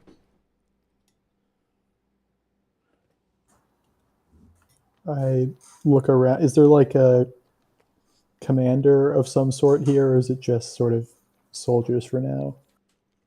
Like normal guys? no, Sergeant LR is there trying to gather people. Okay. Yeah, that was my question of how many people are here besides us. It sounds like it's just us. Like two other soldiers. Nice. I will walk up to one of the other soldiers and sort of like in a little bit of an imposing manner, but then just go, do you know if we get paid before or after the mission? Paid? He looks at you. Sergeant LR just looks at you like, what the... He was currently trying to round these people up, so... No, I went to one of the normal soldiers. Yeah, they're there in front of Sergeant LR, who's trying to gather them Oh. together. As I Oops. said 3 times now. I do it anyway. Sure. I'm playing into my brute persona.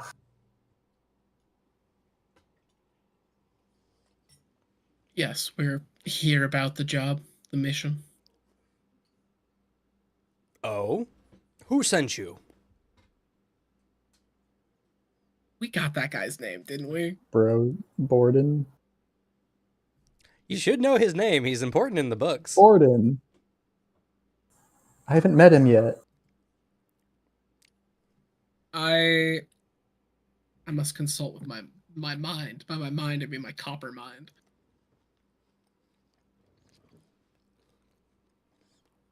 Well, your characters don't know who he is, so it's fine. No.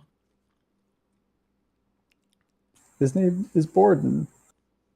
Yep, it's Borden. It's this guy! Okay. He's the one that does the sick kickflip, I imagine, by his name. Yeah, He's he introduced fucking himself. Borden.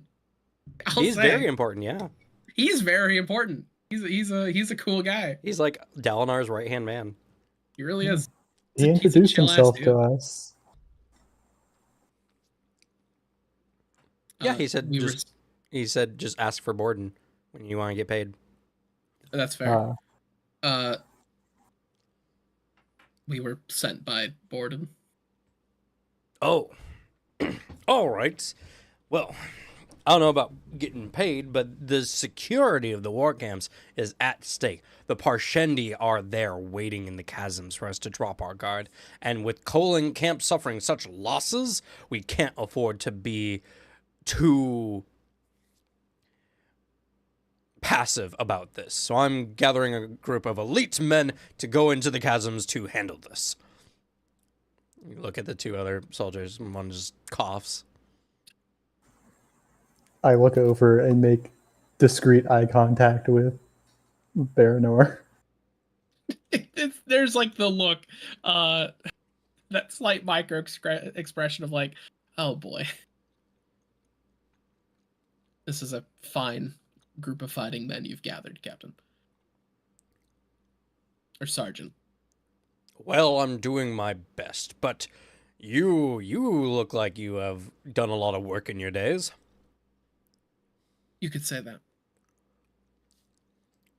And you, soldier, are you doing anything right now? He looks to you, Luria.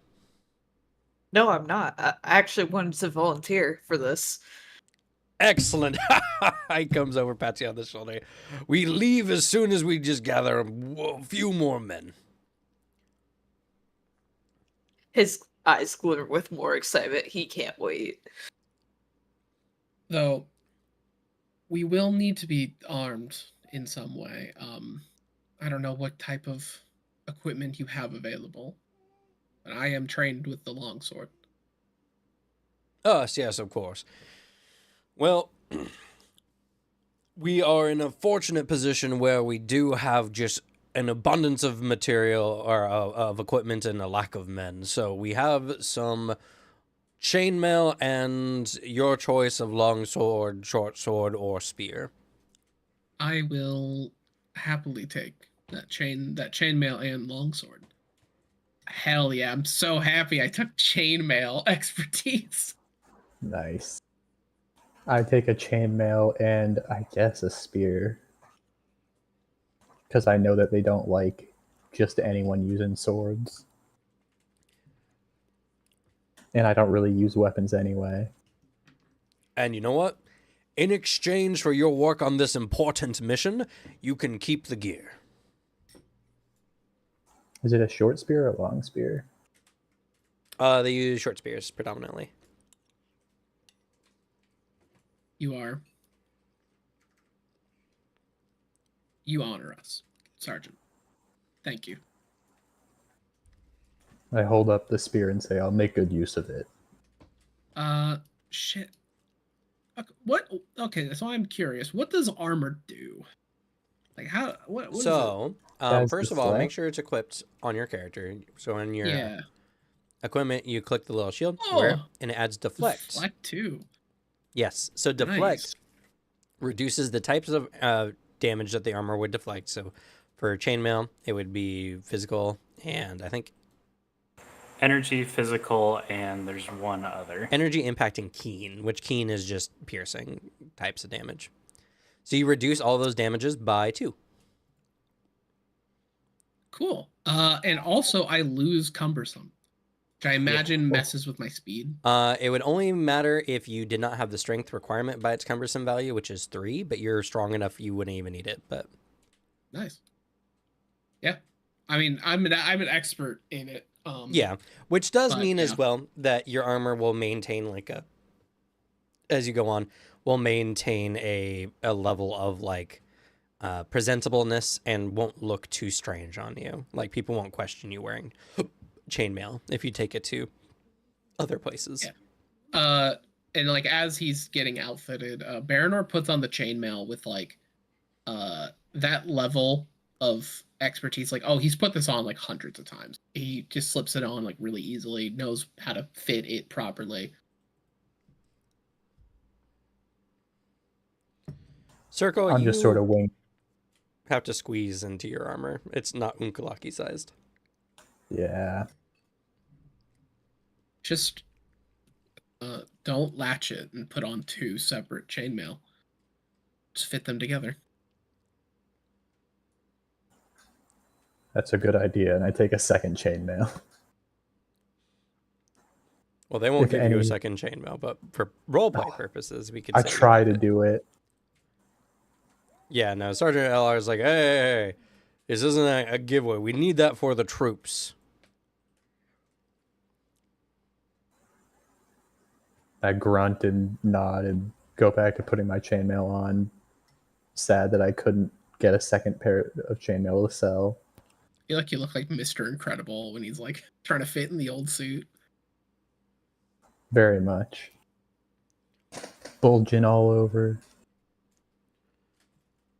So, as you're all trying to get Circle into some armor, Paris, you arrive at Sergeant LR's camp. I imagine there's like a little quick to his step, and then he starts to realize the people that are here. And dread comes over his face as a bad omen is in front of him.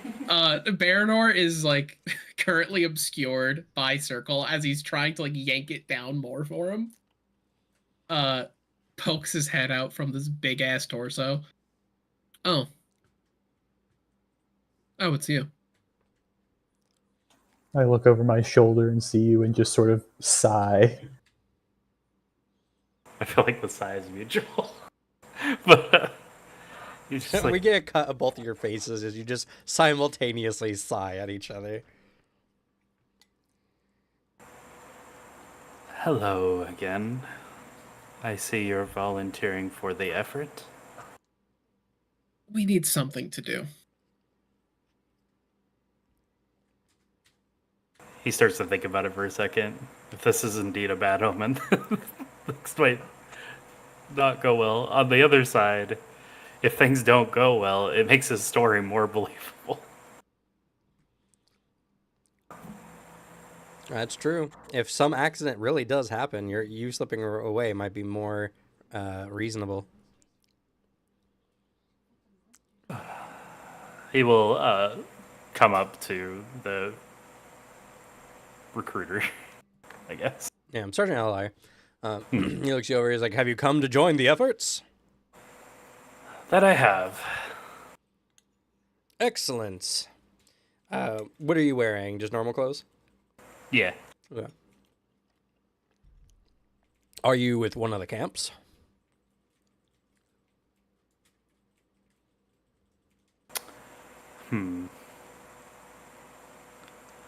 It is important he really knows who you are. Yeah. I'm Paris Rincewind. That is Paris Rincewind. Paris Rincewind. What High Lord are you under?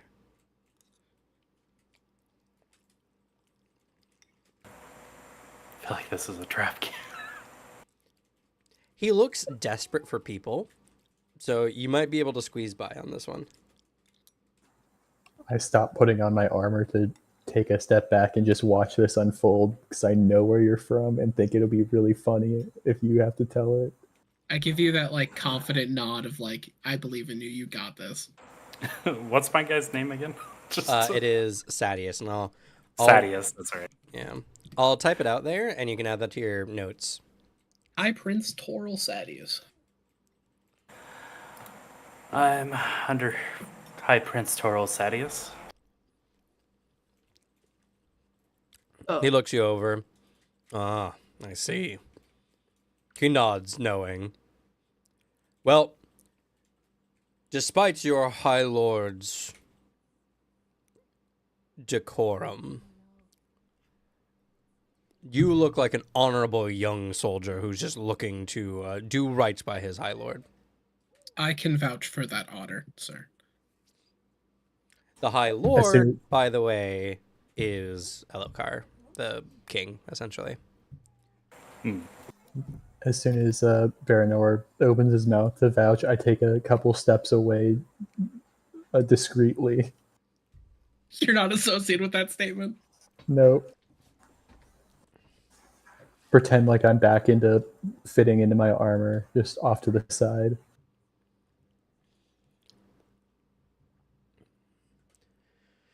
All right. Is the Toral part spelled Toril? I think it's RRIL, but I'm not sure. I think it's AL? No, EL. Toral. Torel. I actually have I a know list how- of them somewhere. I know how it's pronounced. I certainly don't know how it's spelled. Audiobook gang, rise up. Yeah. Woo. Yeah. Me having Skill to issue all me over. having to write Eurytheru in a message to Slug, me sweating. Oh, I have not seen that word written down. Oh, unfortunately, in the book, it's only Sadius. I don't have his first name. Yeah. Yeah. Oh, thank God. I was like sweating. Like I didn't know his first name. Me either. I got scared. Oh no, in Oh, the it's books OL. it says Oh. Toril. It's In OL. my book, Yeah. in the campaign book, it's just Sadius.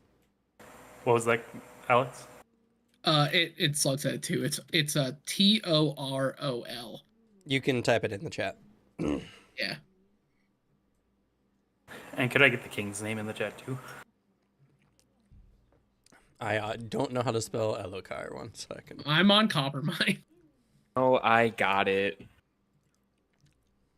Pretty sure. Oh my God, does it have an H? Oh my It goodness. does Okay. have an H. I What? just looked it up. That's I thought how it was- it's spelled? I thought it was gonna be just Alucard missing the D, to be honest. That's Yeah, what I thought it too. was spelled with an A until I talked about it with Select the other day. Oh, I would have butchered it if I tried to read that. I knew it was Elokar with an E. I just didn't know how to know it had an H. And then in our Fucking Discord, that's reading. Toril Sadius. That slimy motherfucker. This is why you read the fucking books with your own eyes. You don't know how to But- pronounce any I'm of these sorry. names. Shut up. It's Jasna. It is not yet Jasna. That sounds awful. You heard him. He said it's not Jasna. Granted, Sanderson did say the true pronunciation is for the fans to decide, not him. But That's And not the true audio- because they have them in collectively- the World Guidebook now. that- Well, we're I mean, a collection that of fits fans, so we can take a vote right now on how it's all pronounced. And I can't help but notice that how many of us did audiobooks? Like more A of us. majority. So get wrecked. I swear, if you say Shalan, I have always said Shalon because you've always said Shalon. yeah, You know what? I don't respect her so much that I will vote for Shallan. I do hope you change that and see the truth. That she's a fun And- character. And the wind. And the way. Yeah.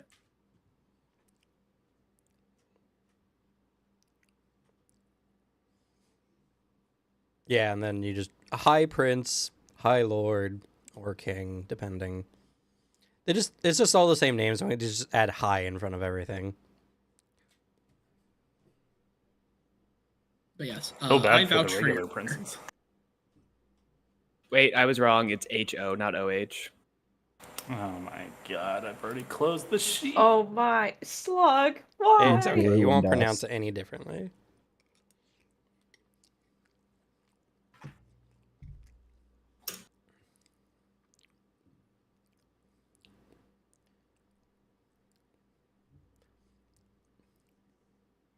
Yeah. So, Sergeant LR is looking for any other recruits. I don't know if you have specific plans for your positioning, Slug, but do you want to find a way for Satal to join this venture?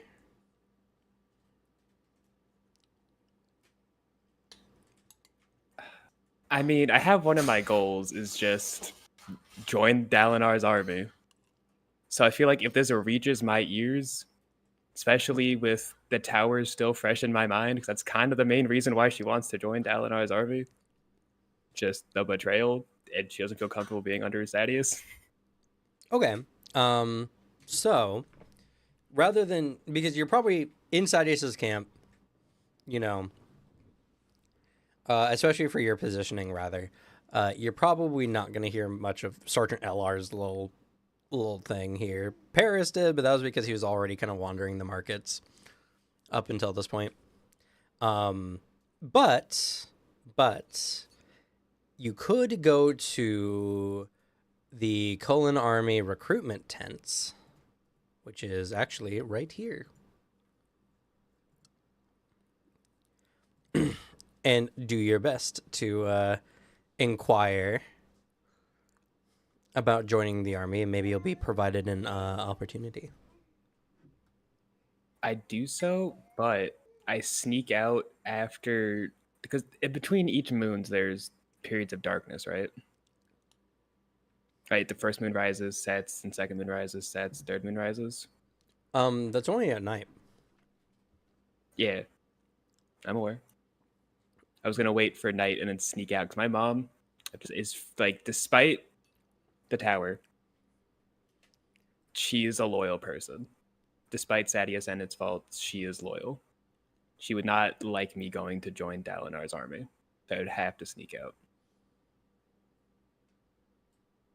Well, that will make it somewhat difficult to join this venture because Sergeant L are setting this up during the day. So, Like this specific day? yeah. It's the Oh. same day mission. Damn. Just say, all right, I'm out to the store, then run. I'm grabbing some milk. I mean, you're a scout. You might be, especially, as a woman, you might be asked to go and deliver a message. That works.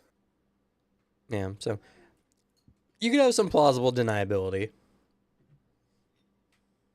I just happened to pack, my bow and my rapier just in case.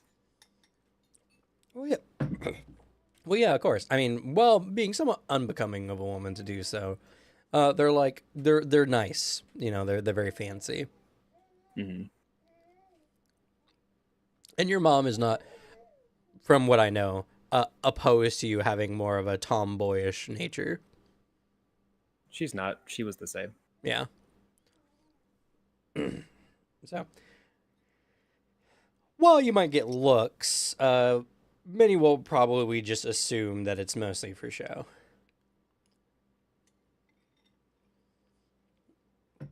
You expressing your, how not feminine you are, very expressly by carrying a sword. So, you head off to the recruitment tents, and you see a variety of old recruiters. These are soldiers who are much too old to be on the battlefield nowadays, but you can definitely tell they have a very strong fervor to them. You can tell that these men want Cole and Dalinar to succeed, and they're trying their best to get anyone to come by. Unfortunately, the recruitment tents couldn't be positioned in a more favorable recruitment location, like near the gates. So they're just shouting at anyone who comes by.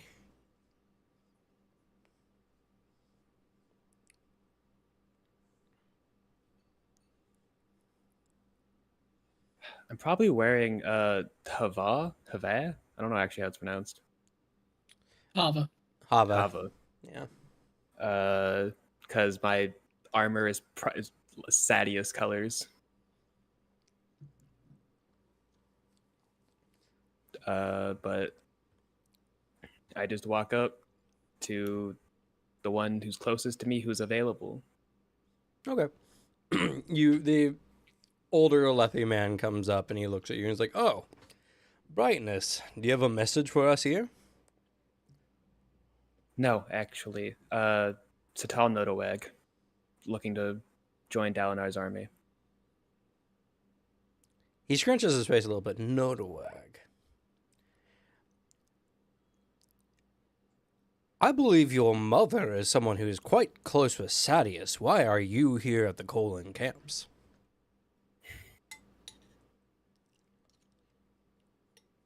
After the tower, Grimace, I can no longer live under him. He looks you up and down. Oh, so you're with Sadius's army? I am a scout. He looks you over, and he sees your earnest, disgust for what happened at the tower.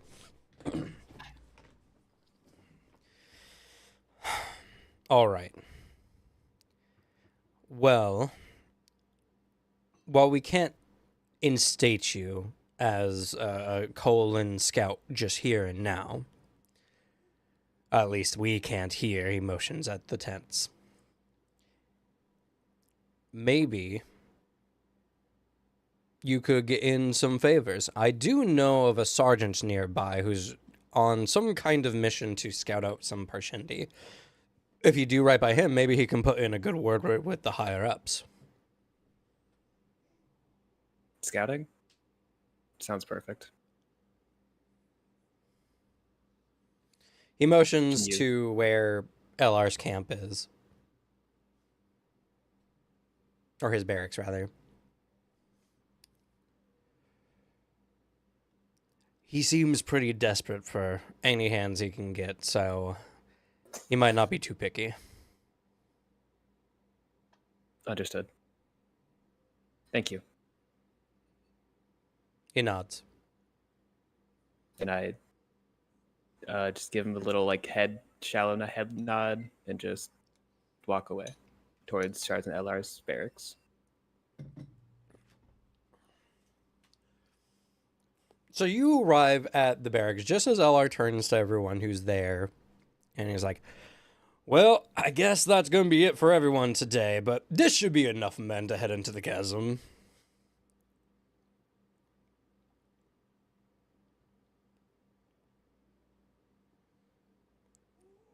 I assume I step into the room at this point. Yeah, I said Or- you come up Oh, to the barracks as he's saying this. Sergeant LR? Yes, he turns around and looks at you, though you can see a hint of disappointment in his face. I was told you were looking for recruits.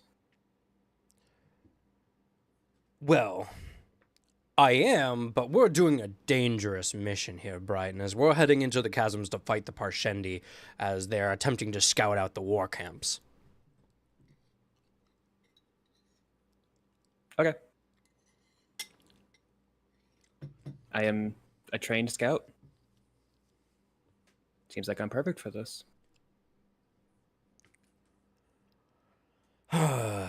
He looks at you, and he seems like he wants to refuse, but you can see the handful of people behind him, some of whom you recognize. And he thinks, go ahead and roll for me a persuasion, but roll the stakes. Or raise the stakes. Roll those stakes. I mean, you will roll the stakes, but yeah. Ferris is just like, God damn it. Next thing you're going to tell me that Varda's going to be here. Oh.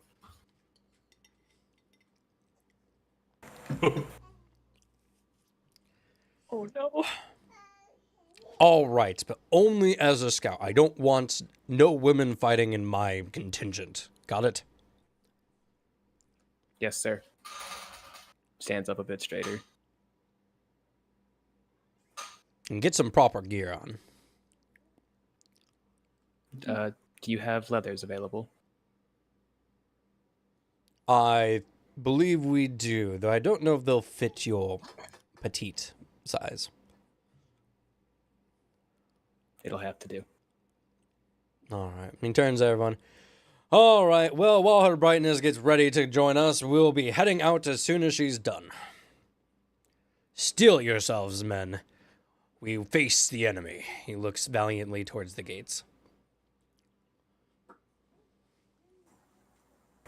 I am ready pretty quickly, actually, because I do have leather expertise, so I can just, like Alex, just put it on fast. He's not impressed. Fair enough. Oh. I let out such a long sigh seeing Satal here. Oh, what another coincidence. Do you know her too? Yes. Do we have to worry about her? We fought Parshendi together. Okay. It depends what it is you'll be worrying about.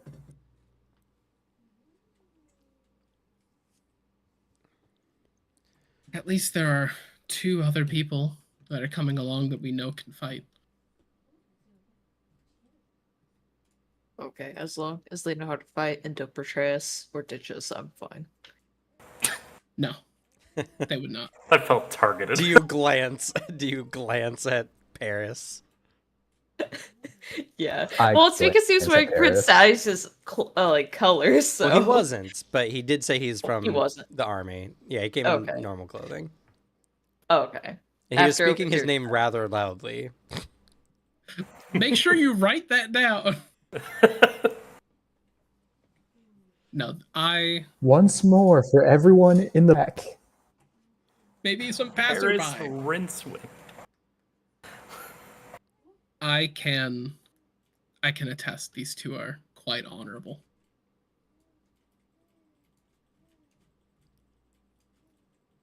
Lurio nods his head in appreciation. That's good. That's all we need.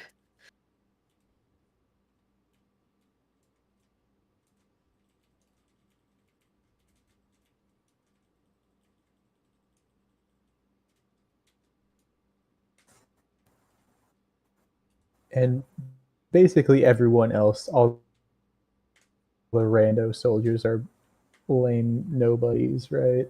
Yeah, correct. We don't even get a name How, for how most are they of them. compared to our boy Verda? Varda. Varda definitely seemed like a much more Varda? seasoned soldier. These are probably fresh recruits sent here by the recruitment tent.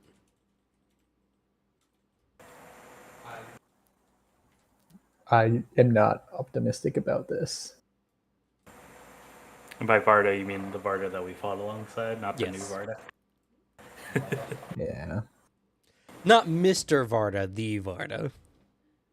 I see. Kind of like the Lopin.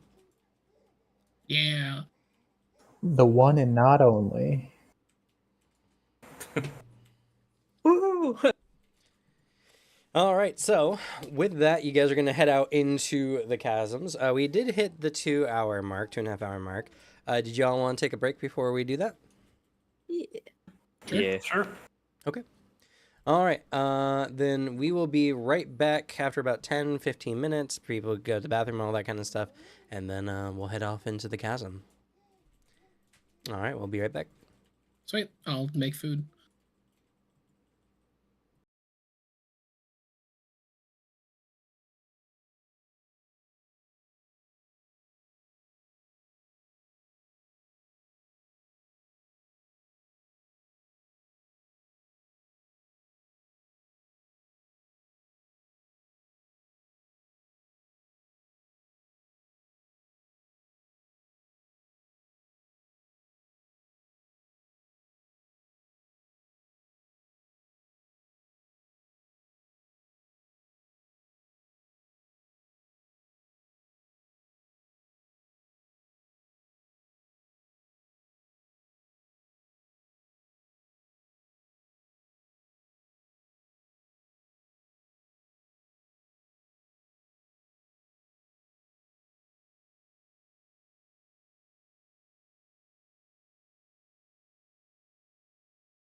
All right, we're back. Also, did not realize the music paused like forever ago. I was wondering if I was deaf. Well, to be fair, it's a list, so it's not on like repeat. And YouTube, got red. It's gonna be like, hey, are you listening to music 5 minutes after you started? So Old bro just called it red.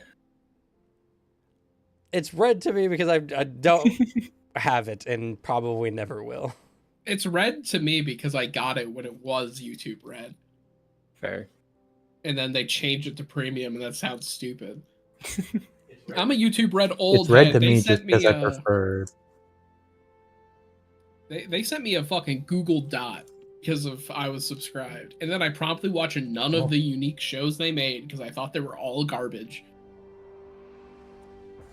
Yeah, it's red to me just because, as established, I prefer audiobooks over actually reading it myself. I get it. All right. So Devin didn't hear me when I made a pun just for him. No, I was watching a video.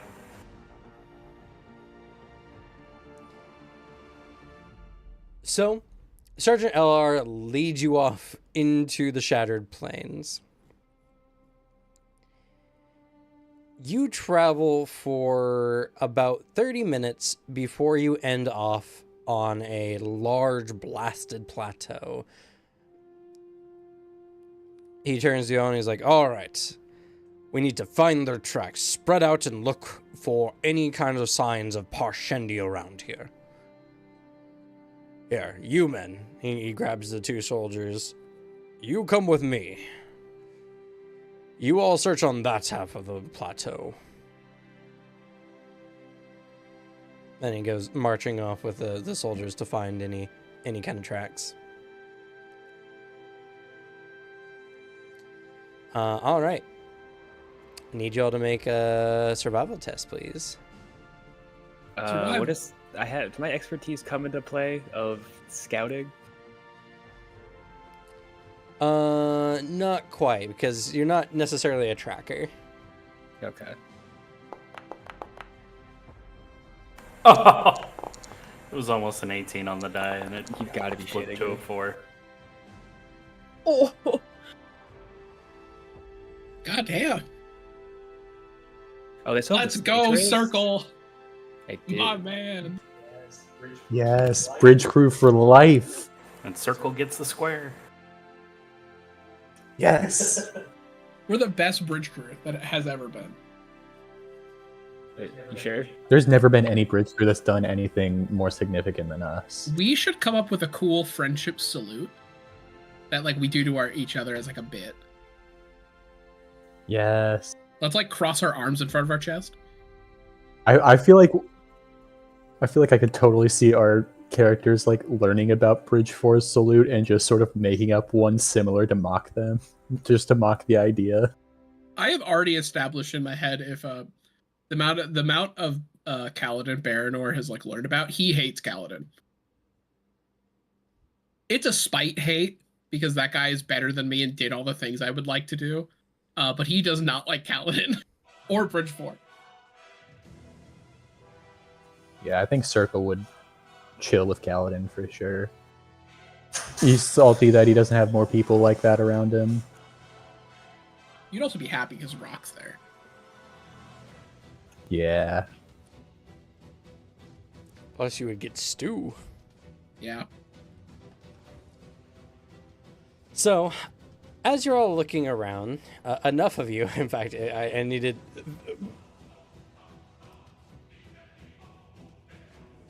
I needed the scores to be just about what you guys ended up getting. You were very close to failing.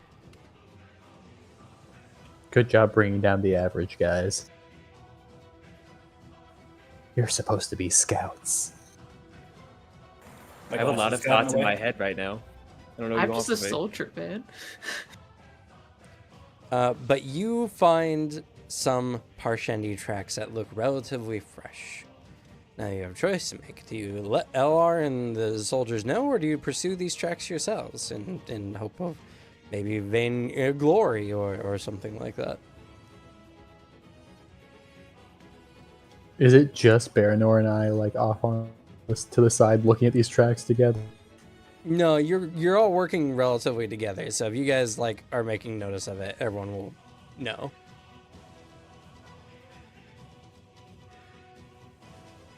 I look over at Baranor and go, honestly, I don't. If we were to inform the others, I don't know how much help they would be. Yeah, and besides, if we do this on our own, head off, do this, we might get extra out of this. Reputation, something. It would do better to establish our position in the camp. I think we tell the two that we know, and that the new guy. I do not trust the look of the sergeant and those two new recruits.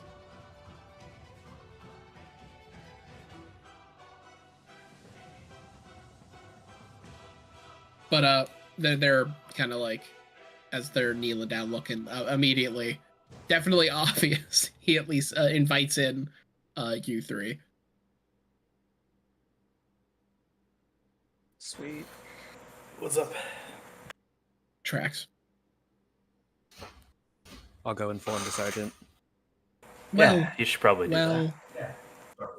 Or I just we sort could of do it like am ourselves. naturally standing behind you, behind Satal, so that if she goes to turn to go to them, I'm like in the way. You have to take a moment.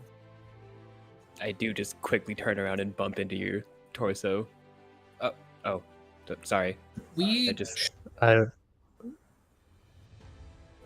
just have my arms crossed, flatly go, apologies, brightness.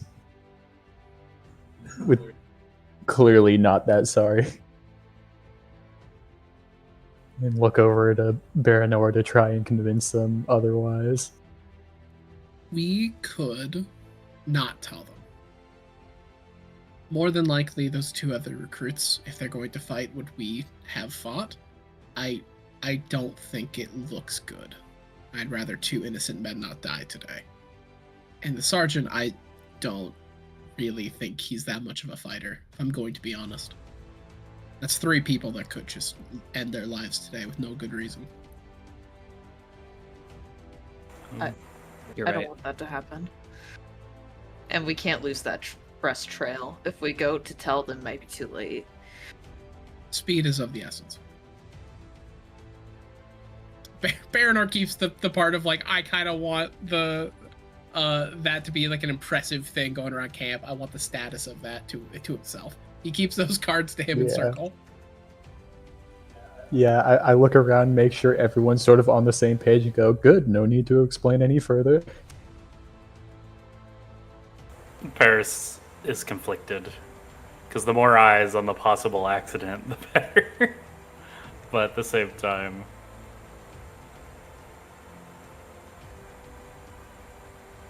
he just shrugs.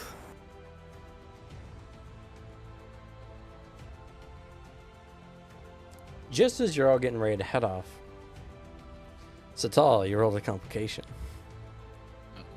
No, I just rolled a nat one, unless that is an auto. It is an auto complication, that's why you got one. On the bright side, it gives you a +4 to get to a 5. That's just my survival bonus. No, yeah, it gives you nothing. A nat 1 is just a failure with the complication. I see. As you're all getting ready to go, Sergeant LR is making his way back towards your side, and he's just like, Satal, you said you were a scout, right? We can't find any tracks over here. Come, help us. Yeah, I'm happy I immediately clocked these three were useless. Or well, him. I'm really pointing that at Sergeant Ally. I look over at Satal to see what you're about to do.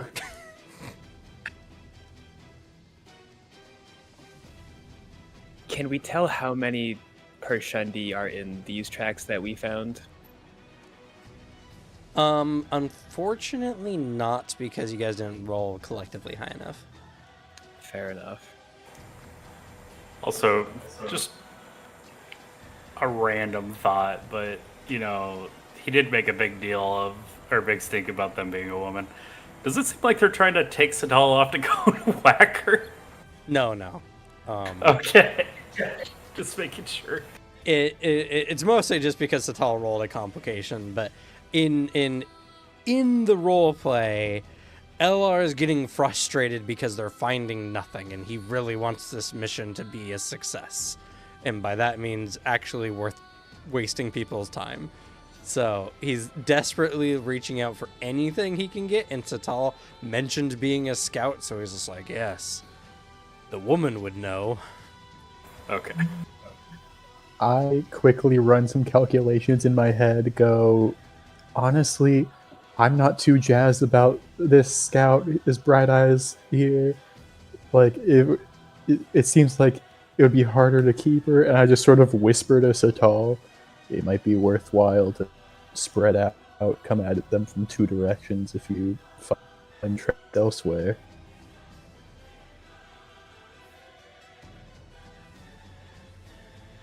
We could send them off in a direction and then we go the real way. Man, I was just gonna fucking respond to him immediately and just follow him and let you guys go to yourselves, but y'all just have to interject yourselves here. We're whispering to you. Like, I do not. I know. Yeah, I do not trust you to make a decision that I would like. I'm just gonna say I'm rewinding the clock here just because I was gonna answer, then everyone else started talking over me. No, that's fair. I was just gonna immediately just give Circle a look because I was kind of facing him, and then just salute and say "On it, sir," and walk away from everyone. Okay. The Windspren chases after you, laughing in a jovial manner. Ha ha ha! What the fuck is that? Throws a knife. I'm just kidding.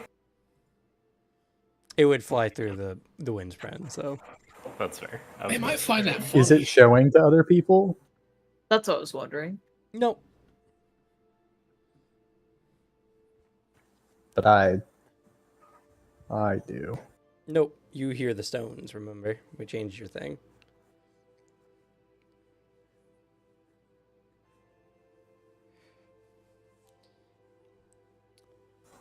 Gave you Alright. different powers. Yeah, I breathe out a sigh of relief to be rid of the Bright Eyes. All right. Just keep an eye out.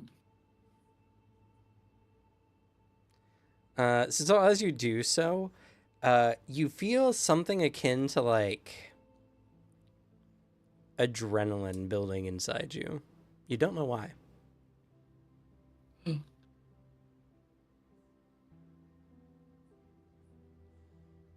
So for everyone else, you begin heading off. The trail leads from the blasted plateau onto the chasm floor.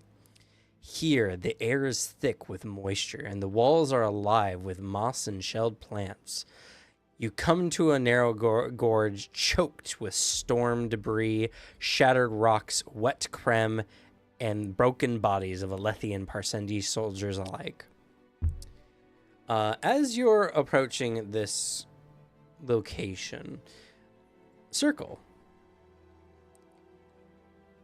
you feel something jump in your pocket.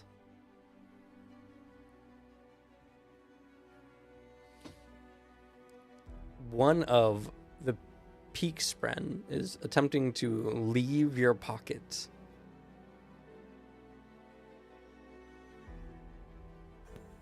I think I'm sort of hanging by the back of the group anyway, but I sort of fall back a little further and off to the side and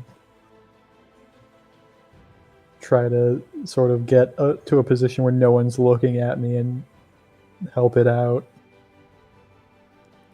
As you do so, you hear that same feminine voice that you did the other night. Need. Find. This. It weakly jumps from your palm and onto the ground and begins to slowly roll back towards the war camps.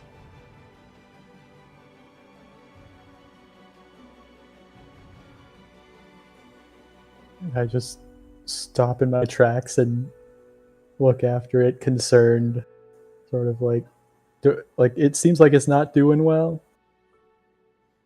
Yeah, it does seem rather weak.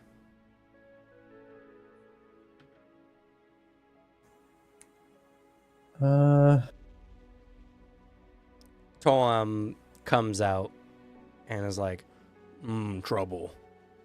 Cousin weak. I look back at the group and then take a few steps over to try and pick up the other peak sprint again and whisper, be a little patient. This shouldn't take too long. Once we're back, I can hurry to help you. Roll for me a persuasion test and raise the stakes.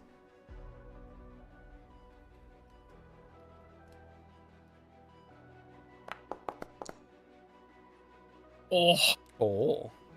it was almost. It was like hovering over 3. Phew.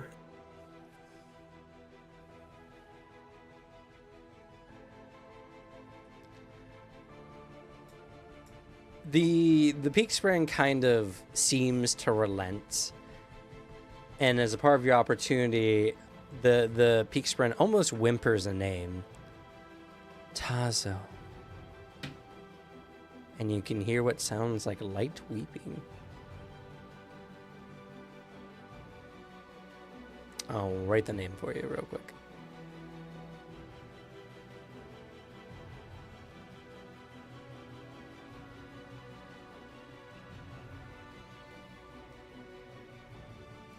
Where are you, buddy?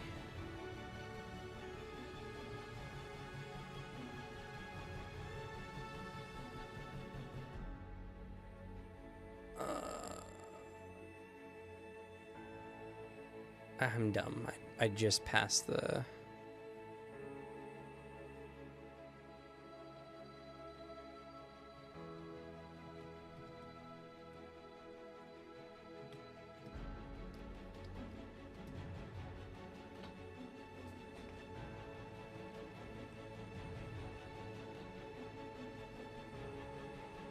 That name may be important later.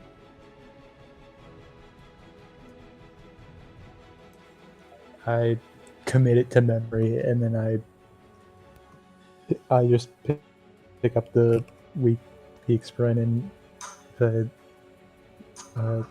thank you, Mafaliki, and then I put it back into my pocket and catch up to the group again, trying to not draw too much attention. I do have a question about the scene that we just walked up on, because you said it was a bunch of dead Crescendi bodies. Parshendi and Alethi. This is a sadly for common occurrence. So the Shattered Plains is like a blasted land with all these kind of deep cracks and chasms in it. It was described before, but when the high storms blow through, all the bodies on the plateaus typically get washed into the chasms.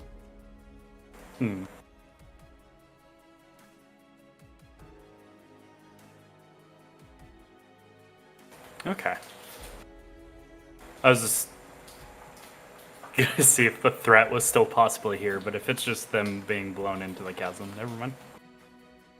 Well, as you approach... 1 second.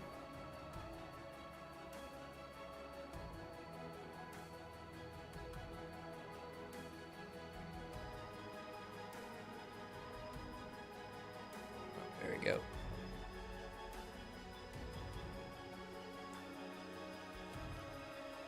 4 Parshendi soldiers step between the bodies, careful not to touch or disturb them.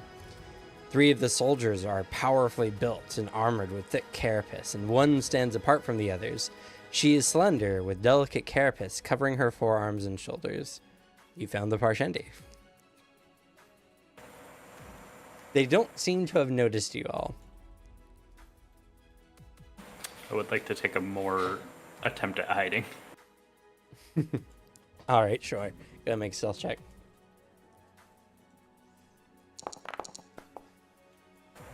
Yeah, I think I'll try to be a bit sneakier too as I slowly try to make my way closer to the front of the group again.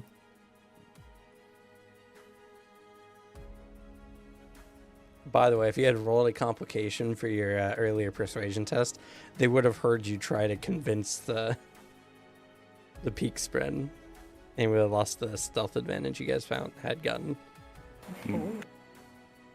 Unfortunately, I'm too good, so...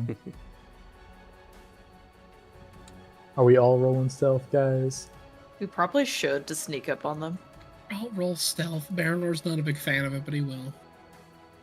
The same.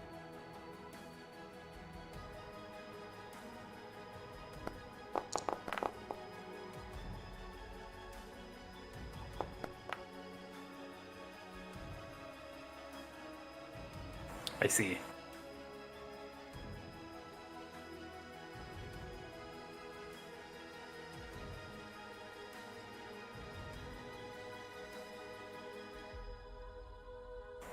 Oh, should I direct my token onto the map, Kim? I'm going to. Just a moment. I'm trying to decide how this is set up. Oh, I can see. What? Why wasn't it your token? What the fuck? Now at least you can see what our characters look like. Thumbs up. I wish I could see what your characters look like. Oh. You can if you go to twitch.tv/thebadluckgamer. Nah. I abandoned that guy's chat. He hates me. I like the implication that anybody hearing that might not be in the stream. They could be a YouTube watcher. Could be a YouTube watcher. We don't forget about you guys. You guys are also cool. I sometimes forget about you guys. What the fuck, man? I just said we didn't. You can't do me like this. It's YouTube, not us two. Real. I guess you're right. Okay. PNG 3.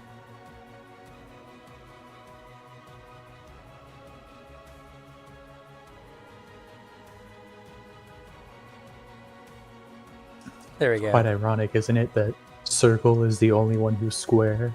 Hip to be Because he square. is a square. Beautiful. So I said circle gets the square. Oh, I didn't know I had a token for LR. That's hilarious. Oh boy, I can't wait. What level is he? He has more HP than I do. He had a picture too. What the heck? I don't remember seeing his picture at all in this chapter. I think, yeah, because I know Metalworks, the team who developed this, they went really above and out of their way to like get tokens for all the important characters. That's really cool of them. I didn't realize it. I was starting at 0 HP. I'll show y'all here, and Yeah, then I Slug had will that get a too. chance when a little later.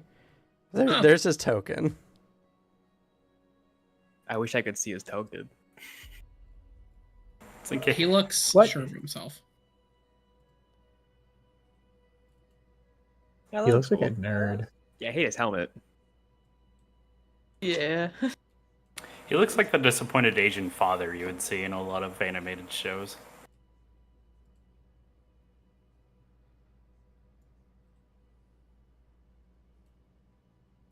Is that just me? I see it. I see it.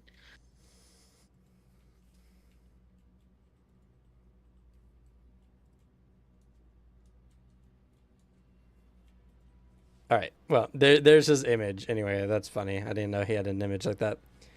Because I guess I just took art from somewhere else, but that's hilarious. You guys can set yourself up pretty much anywhere on that little land strip you got there. What are these like? Did I do that? I think you did do that. I don't know how. Whoa. It was in your color though. What are these things like? They are. Are these Oh, little rock goodness. buds that are like ankle high?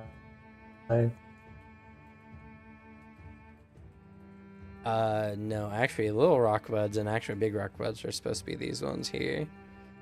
I should know what that one is. Oh, oh crap. It's the bark. I want to say shale bark, but I don't know if I'm getting that from somewhere It else. is shale bark. Yeah, you're correct. Shale. Yeah, so you see all these Parshendi over here currently looking for something.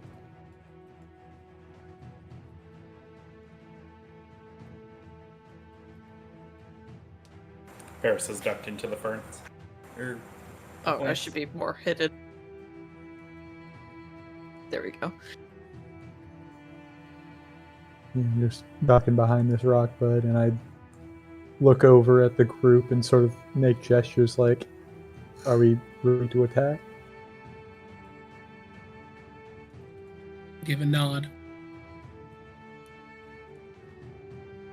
Lurio will nod.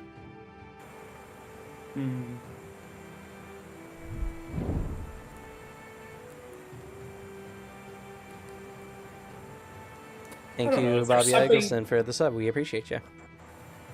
Is there something akin to a knowledge check I could do on these guys since they don't Yes. quite know that we're here yet? It would be lore.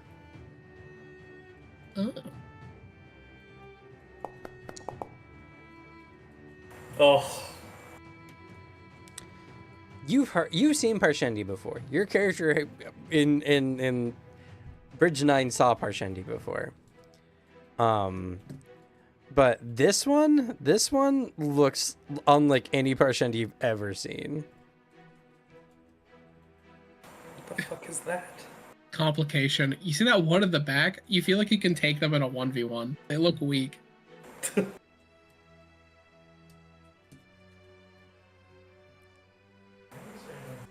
I'm realizing I don't have unarmed strikes on my character sheet. How do I get that? We'll have to be I think careful. you might have to pull like unarmed from the item table. I looked for it. It's not there. We'll have to be careful. We don't have a ranged weapon among us, I don't think. I do. You see a longbow sticking behind his back. Oh.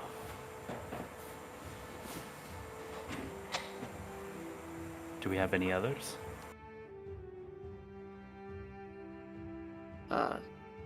He'll look to the others to see if they have any bows. Nope. I have a short spear.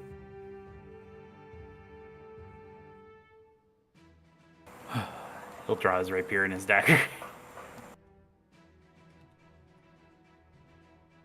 Do you want me to shoot him? I also have my great sword. That might be a good distraction. Okay, I'll shoot them. Seeing you're getting ready to shoot, I just sort of ready myself to start running at them. I want to try to sort of get as close as possible before they start attacking. Yeah, I move a little bit away from Lurio so they don't give away my position. Smart.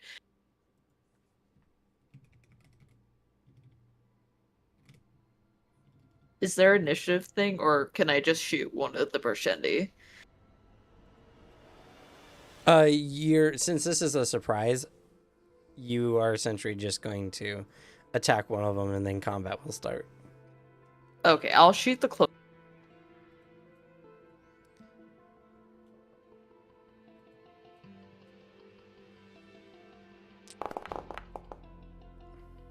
Nice shot. Thank you. That was a 22 to hit. Yes. All right, that hits. So your arrow flies out, strikes the Parshendi, who cries out, and they all turn and look in y'all's direction as they real quick need to make some perception checks to see who they actually see.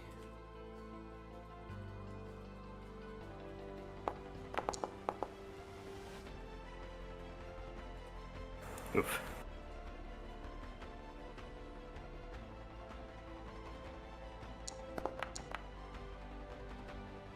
Oof.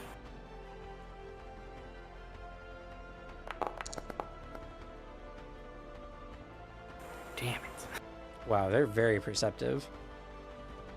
And Warform Singer 1 is all just fucking rolling all of these. Oh, I was clicking the other ones.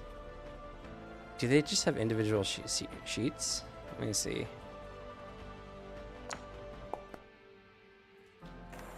Oh, they do. Oh my god. It's fine. It's fine. Regardless, they see where y'all at. No one's hidden. It does help because yeah, at the moment like they look over, Baranor he just stands, makes himself known. He's not gonna fight somebody in stealth. All right. Yeah, just start running. Combat starts. So y'all go ahead and click your little right-click your token and click the little swords and shield. And I want to show you something really cool. So jump over to the combat initiative tab. Wait, where's the sword and shield for? Right-click your token is the bottom right one. Nice. There you go. So go over to the combat encounter tab. It's the second one there. Oh, you can decide if you're fast or slow. Yeah, you can decide if you're Yeah. fast or slow in the initiative. A nice name, Alicia. Wow. Yeah, our I whole thought I party changed is really that. coming together. Paris, Baranor, Circle, and Why's your freaking token called that?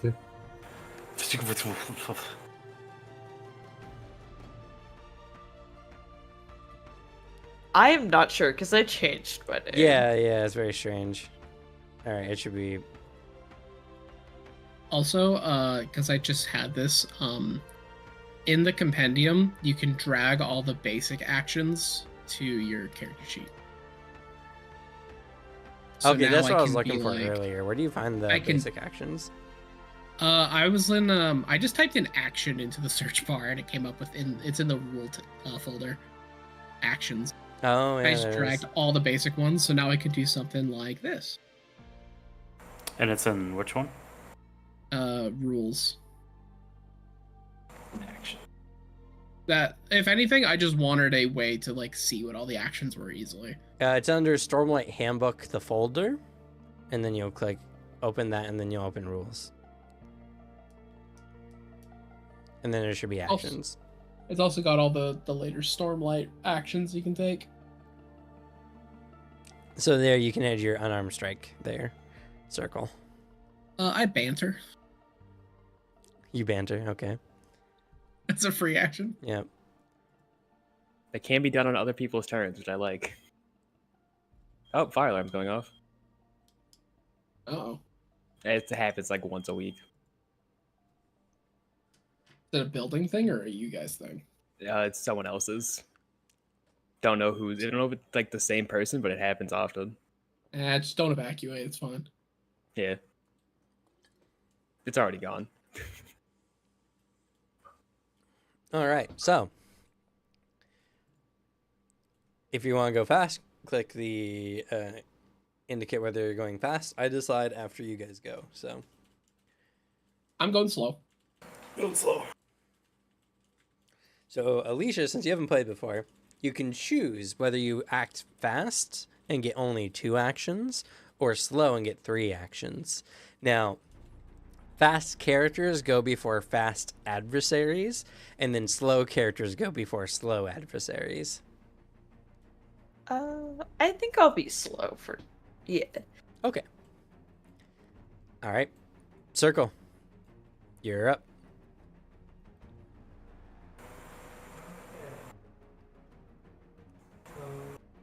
Okay. So, because I only get 2 actions, right? Yes. Or something like that.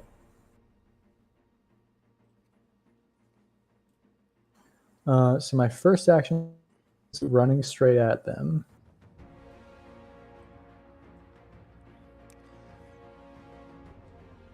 Okay. Just so you know, any tiles that have water are considered difficult terrain. All right.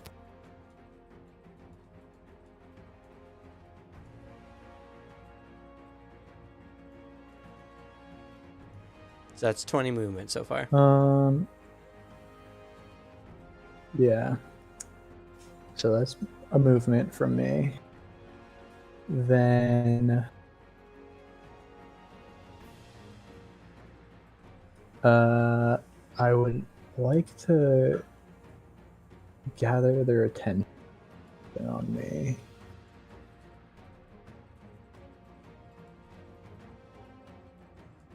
Sorry, what was that? I want to get all their attention on me. Okay. There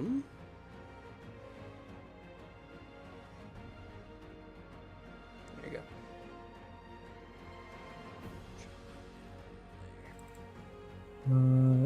So what skill would that be? Let's see, because I don't believe that's a standard action. Nope. No. It's use the skill. Yeah. So, well, how are you trying to get their attention on you? Like, what are you trying to do?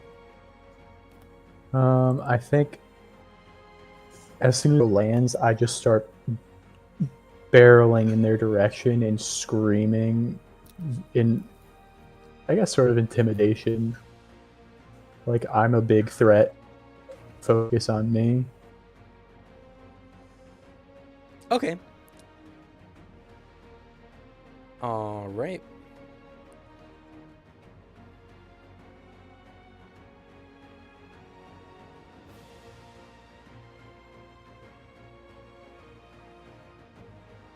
Okay.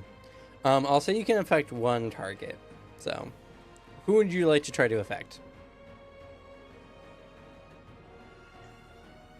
So is this 3 warriors and a archer? It appears so. I guess I'll focus more on the archer to try and stop them from shooting at people. Okay. So, go ahead and target them. And go ahead and make the test. This will be against their cognitive defense.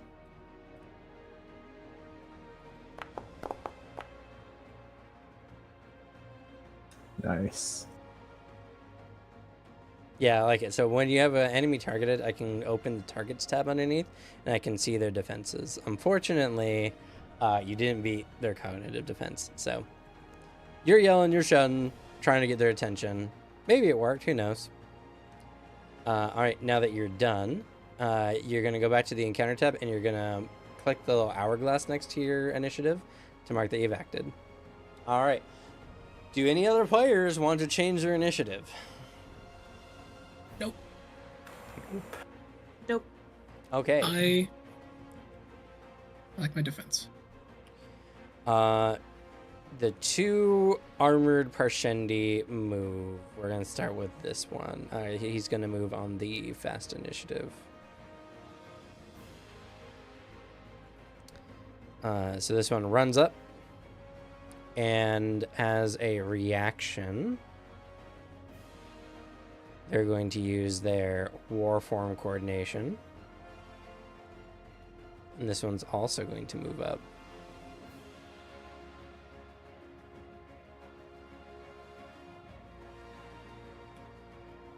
And then this one is going to strike using an X.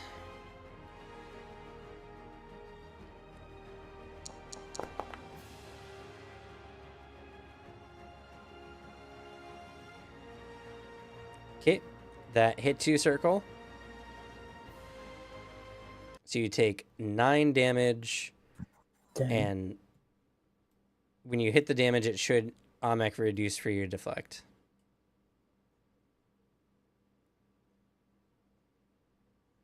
It did. So you took 7. Hey, you and that guy are even now. Maybe. Okay. That is that one's turn. And now this other one is going to go. Running up, it's going to attempt to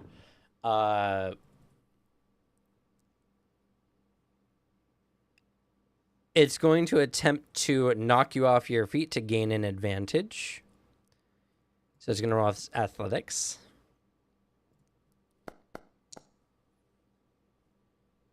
That succeeds, so he gains advantage on this strike it's going to do.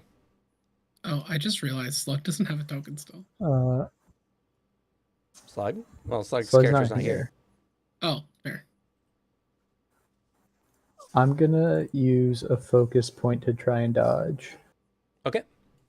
All right, that will negate its advantage. So, just a normal strike. Okay, I see black screen, so I'm being forced to look at my roommate's monitors to be able to know what's going on in the scene. I guess that's fair. You can sit in these bushes up here. If I make you invisible, do you lose sight? I'm curious. Yes. Okay.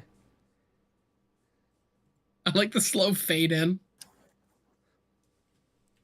So we only have 1 reaction per round? Correct. Or is this one where... Okay.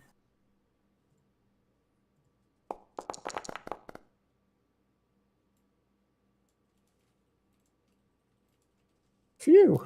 All right, that is a miss. Your dodge probably saved you. So as he's coming in, you manage to dodge out of the way. But you're now faced off with 2 pretty beefy looking Parshendi. All right, slow players, you can decide Yeah, I can who definitely goes.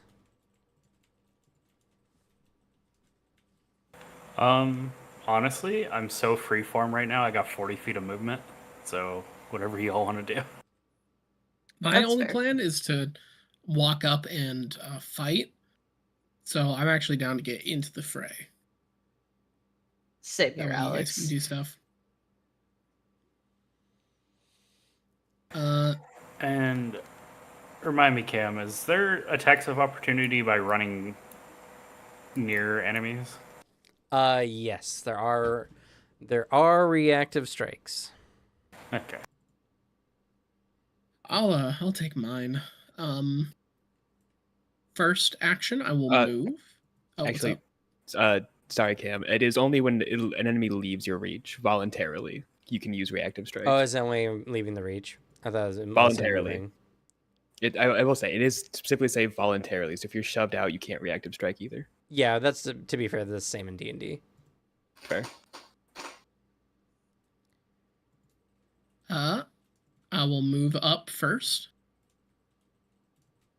And like as I'm moving up, can I gain an advantage on that fella? Maybe my idea is as he's approaching, drawing his long sword, kind of preparing for a fight, analyzing over my foe to try to see is there any good spot to stab, any weaknesses, trying to see if I can use deduction there. Sure. All right, go ahead. This will be against their cognitive defense.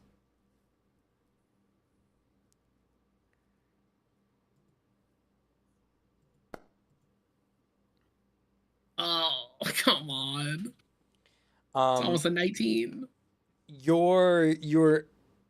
What you're doing is obvious, and the Parshendi notices this. He's going to gain advantage against the next action, or you're going to get disadvantage on the next action you use against him. I will still swing, though. Okay. Cam music. No, thank you. Yes, keep playing So, music. is there a button to give myself advantage or disadvantage? I do believe when you roll up the attack, there should be a button that will pop up for it. Okay. So weapons, strike, longsword, attribute strength, raise the stakes, figure rolls.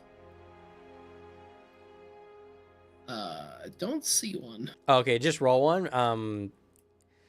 It will pop up as an option in. Oh, wait.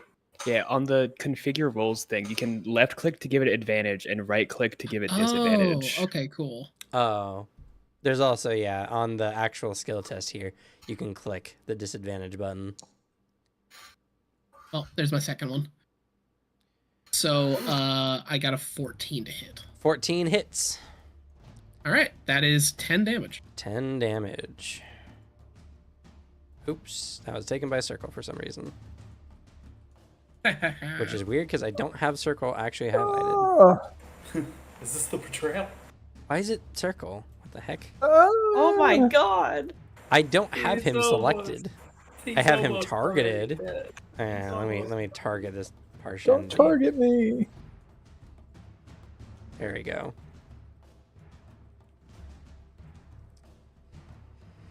All right. So that is Baranor's turn. Go ahead and click your hourglass there. All right, Mario or Paris, what's up? Do you want to get in there? Oh, yes. Okay, I'll get in there. It'll take about 20.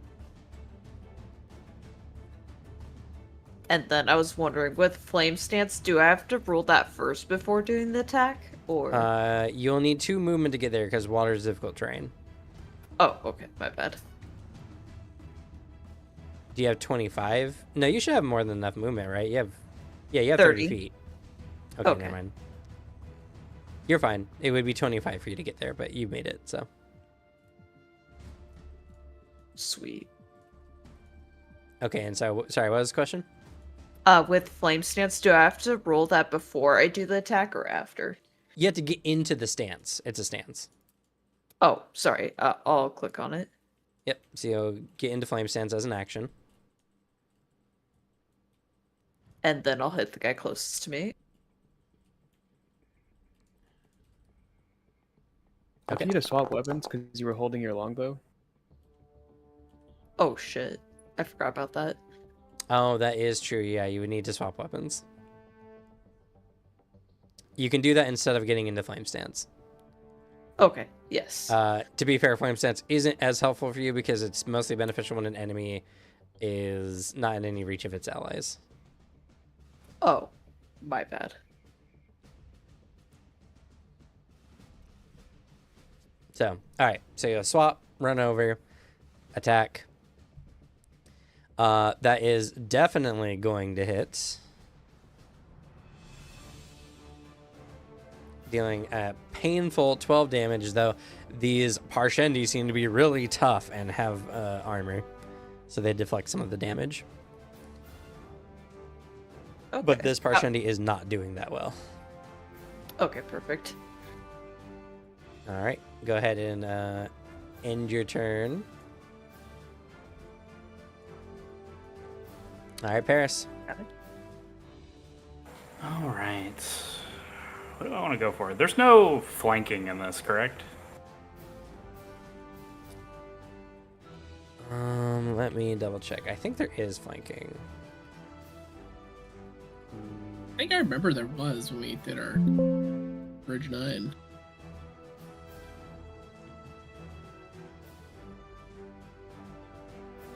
No, there's no flanking. What? It looks like the only time like flanking comes up in the rules is with the aid reaction. Yeah, that's just what I saw. Yeah. Ah, okay. All right. Well, then Paris is gonna move. He's kind of seeing that his hiding place is kind of useless. Comes out of the bushes.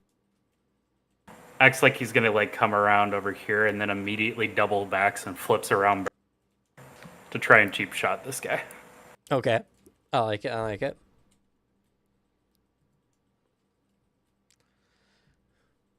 Would you like to use a gain advantage action and roll your deception? Is there deception? No. Your... Yeah, there is. Is there? Oh, there is a Yeah. deception. Oh, you're not that good at it, though. That's true. Oh, well. Would you like to try anyway to gain advantage on this check? Sure. I'd rather not spend a focus point to attack with my dagger anyway. So I almost clicked discipline. There you are. That's still pretty good. That's a 16. Pretty good. You didn't have the guy targeted though. But it is a success. So you gain advantage on this attack. All right.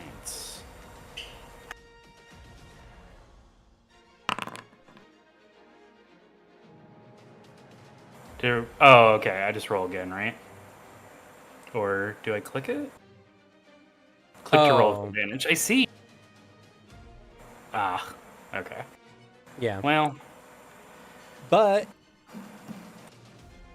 you gain an opportunity, so that is a miss. But your cheap shot has rattled this enemy, making him... Let's see. Do we have off guard or flat-footed? Does not seem so. All right. Then your sneaky maneuver caught them off guard. They are slowed until the end of their next turn. I'll take it. Okay, that was a move. I guess a deception and then cheap shot. So yeah, I guess it's my round. Yeah. And normally I would say you can always spend a focus to graze the enemy, but I don't know if you want to spend a focus for 2 damage. Especially because they have 2 armor, so it would do 0. Also, Those there's grazes probably not much to steal off of them. Because that's another part of cheap shot as well. Oh, yeah. Alright. Go to this. Mark is acted.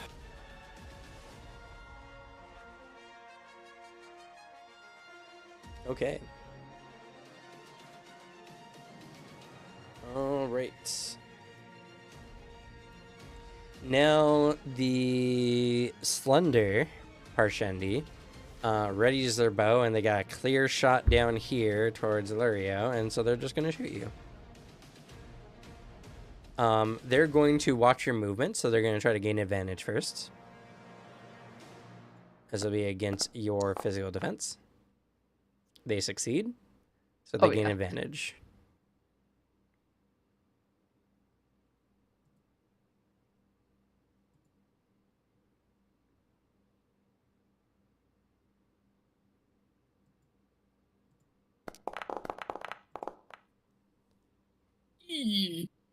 That's a hit, and they're got an opportunity because that was a nat 20, so they're gonna crit you. Oh, fuck. So you take 11 damage. Damn.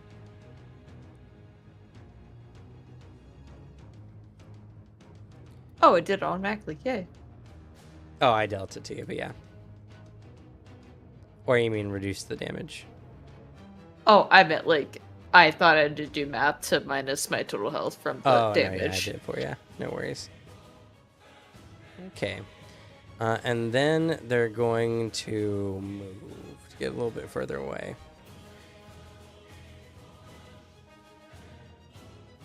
That was that one's turn. And now the other warrior here is going to stride up. Or move up. 3, 4, 5. It's going to try to topple you. So it's going to use its athletics against your physical defense. Succeeds. Gains advantage on this attack.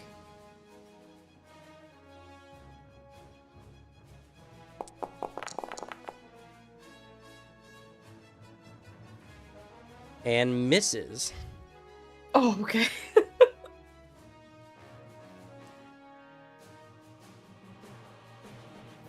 All right.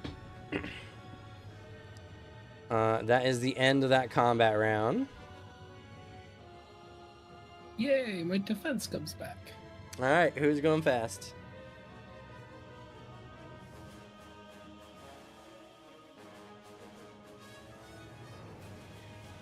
I think I'm sticking with slow. Same. Same.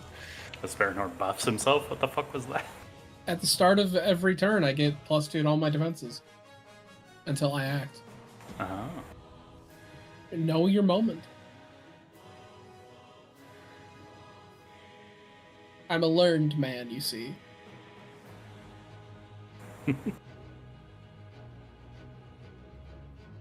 Okay, Circle, you're up.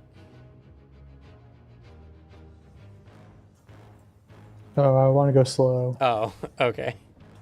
I was waiting till it was all around. All right, well. Then all the warriors are going fast. Yeah.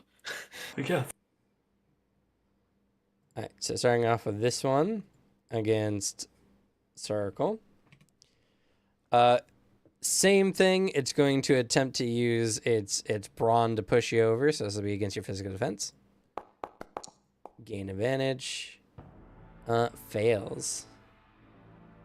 So you're just going to strike you normally.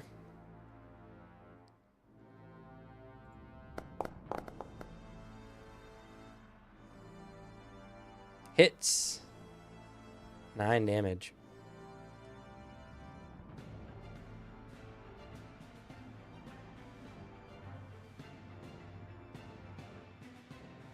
All right. I'm not doing hot, guys.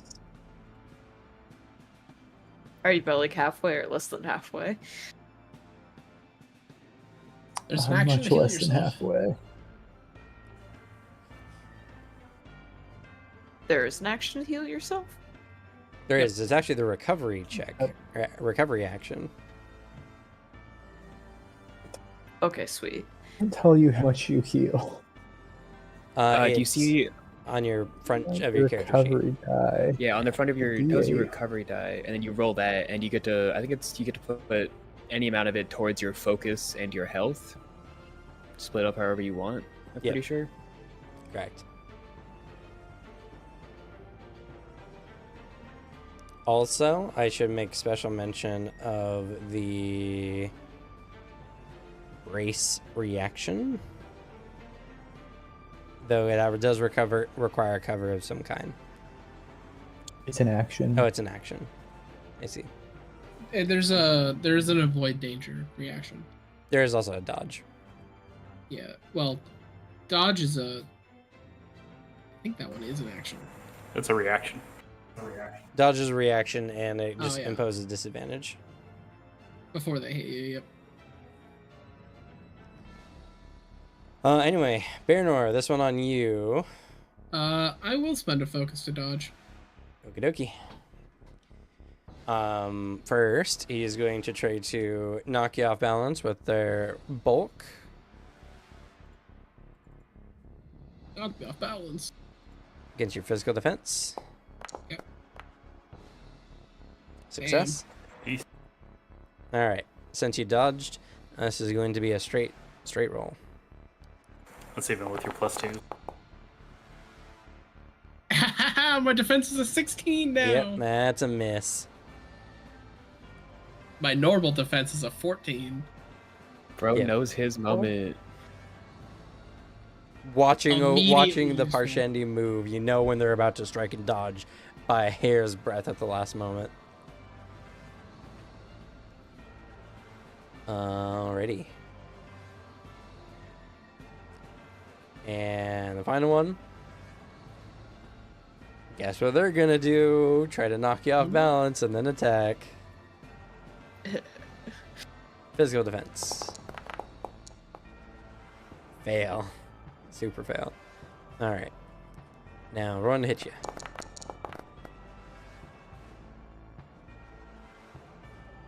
That misses.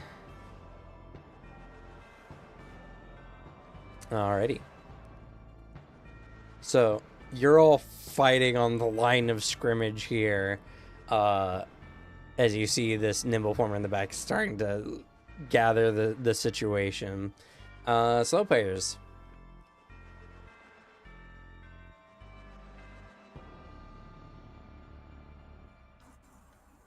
I could go.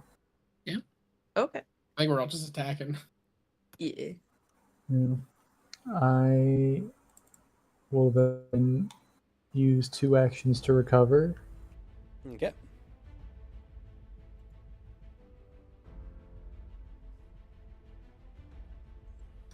There's no easy way to do it. I just gotta roll the die. I think you can click recovery on your.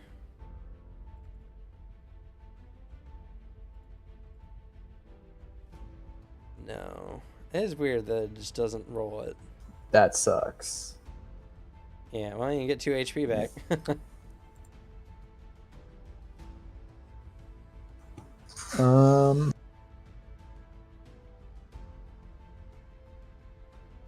This is one where, like, going down, you can go down a few times before it gets really bad, right? Yeah, you get injury if you go down, Yeah. but you can get back up. Then I'm going to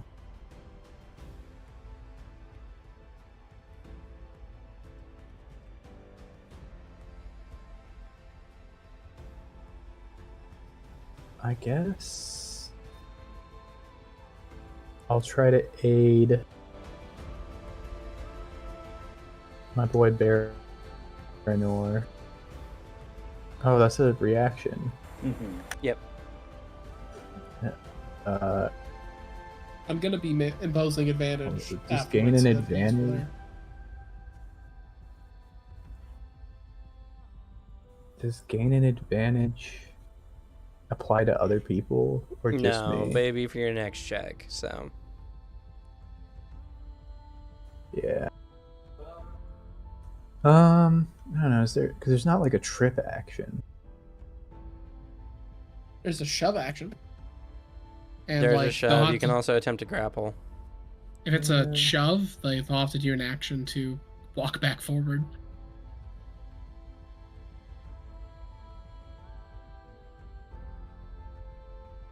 Yeah, I could just grapple this guy.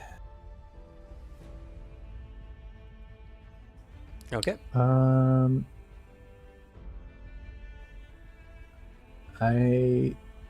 Why? How is this guy different from the other two?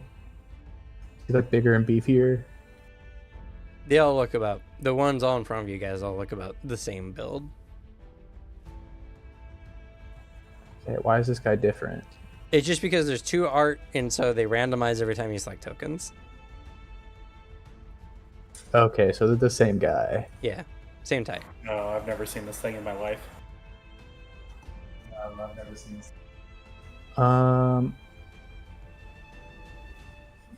Yeah, I guess I'll just reach out and grab the guy in front of me. Okie dokie.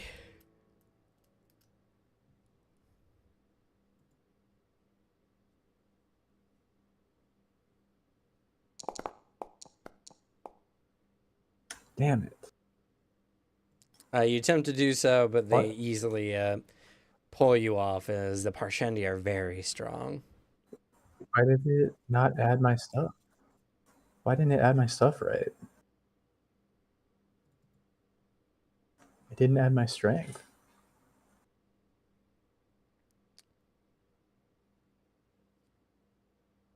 Yeah, that's really weird. Why do you only have a +1?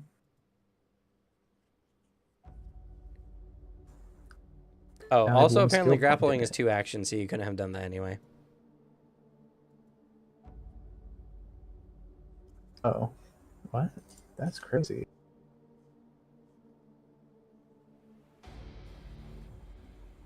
Man, it's real hard to see that stuff when it's just a row of triangles. Weird, yeah. I just rolled your standard athletics and it worked. So I don't know why it didn't work for that one. Yeah. I don't know. Well, I can't grapple.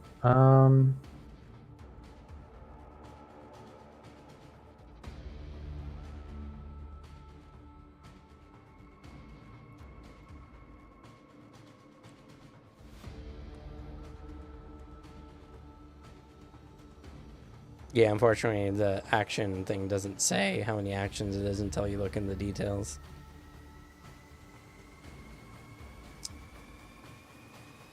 Well, it does show you on your list of actions. It's just a Yeah, I wasn't long using that. row of triangles and stuff that. All right, so same thing the Pathfinder uses. Yeah. Yeah, I guess I'll just punch Okay, go ahead and your raise guy the in the stakes on this one. face. Okay. I think I'm gonna punch this other guy that they're fighting. Okay. All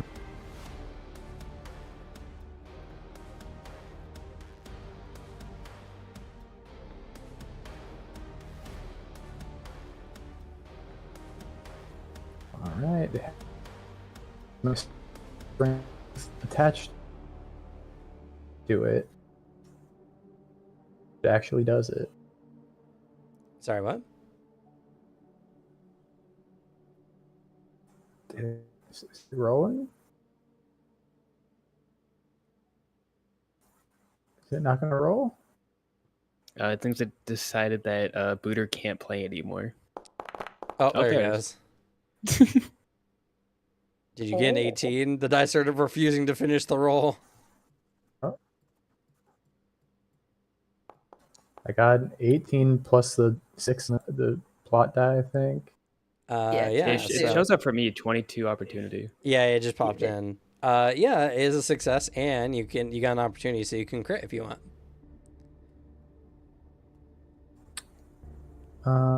Oh, you shouldn't Or crit because that just maximizes damage, which you already did. there's another option. Or not. Yes, you can use Yeah, opportunities. what are my other options?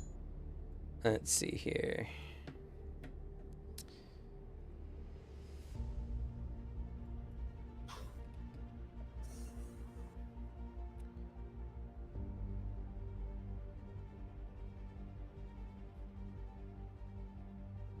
You can regain a focus point if you want. Your attack is distracting, granting advantage on attacks against them.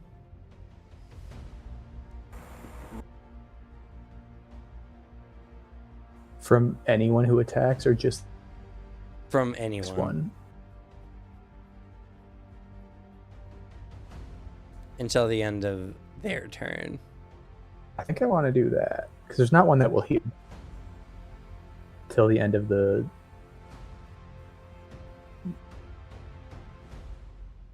turn. Sorry, you're breaking up real heavy they- on me. Just He's asking if it's to the end of the so it'd be the Parshendi's next turn. It would be until the end of the Parshendi's next turn, yes. Okay, I'm gonna do that one. Okey-dokey. I take a moment and shit right in its nose and like break it, so it's a decent amount of damage and a lot of pain, just right to the face. Okay. All right. That was Circle's turn. All right. I can take a go. Okay. Well, I already have the advantage, I guess, so I don't swing on him. Taking his rapier, he'll stab out at the creature as it's distracted. Well, the distracted one is right here. Oh, wait, no, you would... Sorry, it is this one. I mistook the damage. Oh. My bad. Yeah, you're right. You get advantage. Okay. Can I click a button? No. I just have to do it after it's rolled. Okay.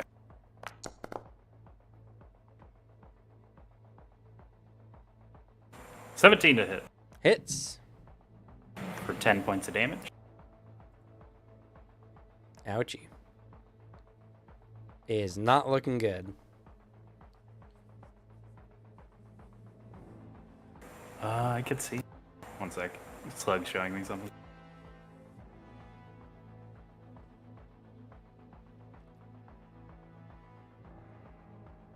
Ah, okay. Let's see.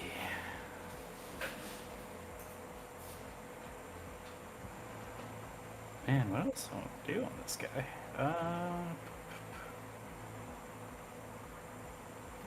Oh, I'm gonna brace because I have expertise with rapiers, and that makes it a defensive weapon. Okay.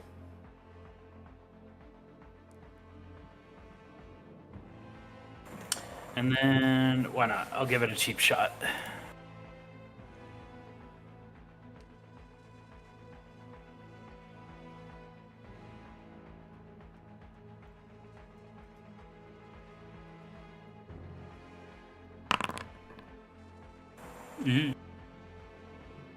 Okay.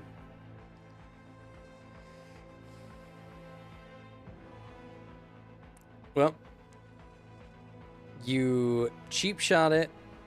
I could opportunist this, huh? You could opportunist it. Yeah, why not? How do you roll just... Oh, I see it. Never mind.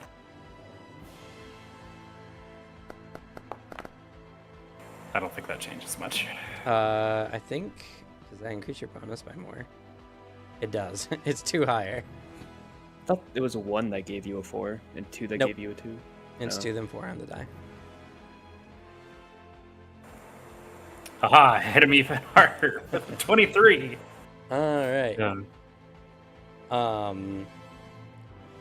Doesn't take damage because it didn't do enough to penetrate the armor. Does stun it, though.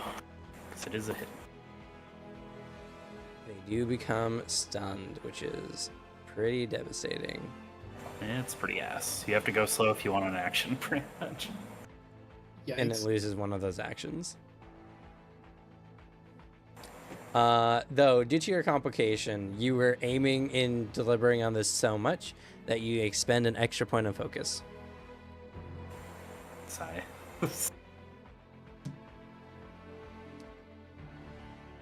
Alrighty. I can use recovery to get focus back, right? Yes. Okay. Alright, go ahead and end your turn. And then Baranor Alurio. I can maybe finish this fell off. Hell yeah, go for it. Yeah. Don't need to impose advantage. I swing at this guy. Okay.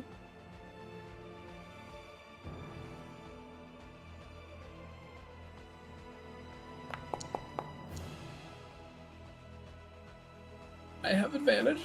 Thankfully. But automatically apply.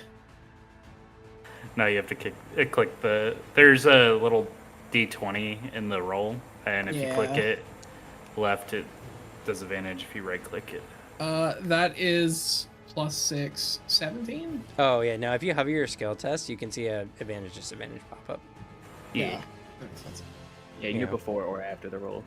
I thought for some reason, I was like, oh, he probably just has like a condition that's making it auto advantage. That one was on me. Learning the Foundry tools. Yeah. That Uh, is 17. That does hit. And that's going to be 13 damage. All right. You don't have death symbols here automatically like in Pathfinder yet. Dead. He has the dead condition. Yo! All right, so the Parshendi goes down.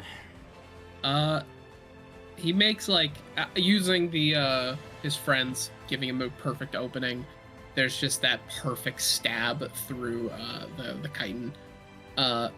Pulls back, swish the blade, blood goes like off to the side, and then there's that moment of just like, I actually killed a Parshendi in combat. Honestly, it's a rare moment. He's feeling kind of good about himself. Like, oh, nice. And even better, where he died, he'll never be a parched Shendi again. All right, you have one action right. remaining. Don't I have two? I just Oh, didn't 2 count. actions. My bad. Yeah. I think I'm going to move. Oh, wrong one. I move behind this guy. Okay. And then,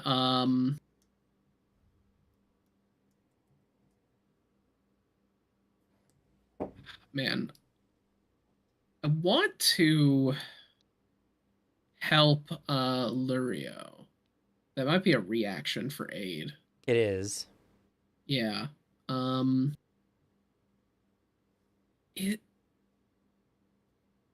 There's not an action I can do that could set up another player right now, right?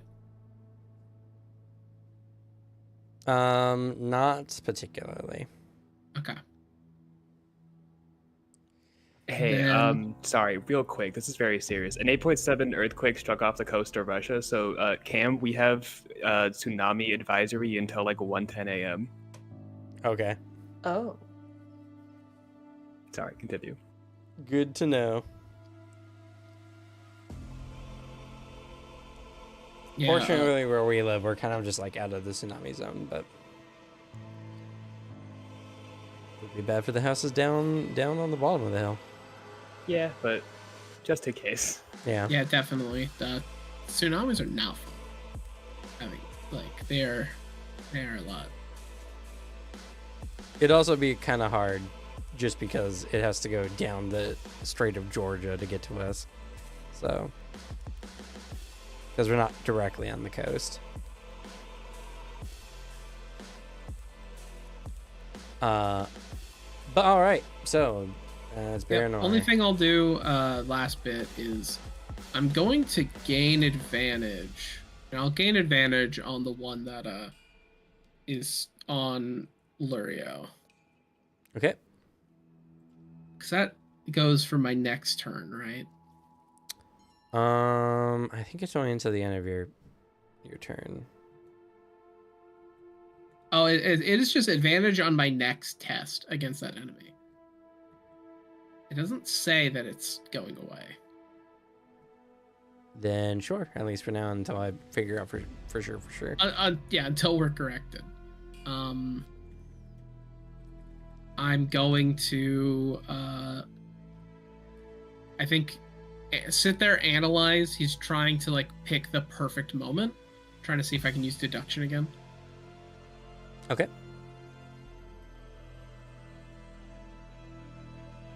Aye. Nope. Yeah, I saw the 2. He's like, that's not happening. Alrighty.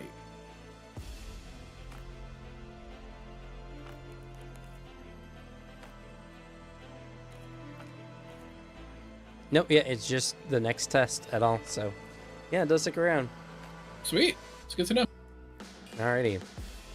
Lurio. Alright, I will spend 2 actions to recover. Which that'll be a d8.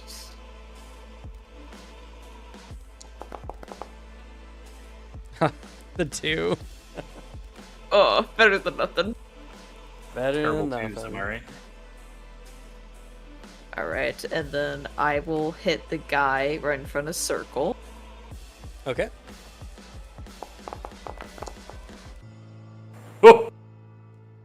It's almost crits because that's your signature weapon, but not quite. Oh. All right. Boom. It's not looking good for them. All right. That is the end of your turn. Last is the Slender Parshendi. Baranor, you're really scary close to them, and they don't like that. What? They're going to choose you as a target. Uh-oh.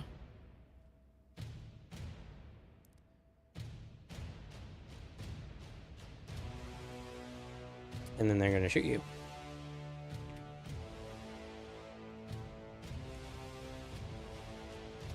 I'd like to see you try, loser. Uh-oh, they tried.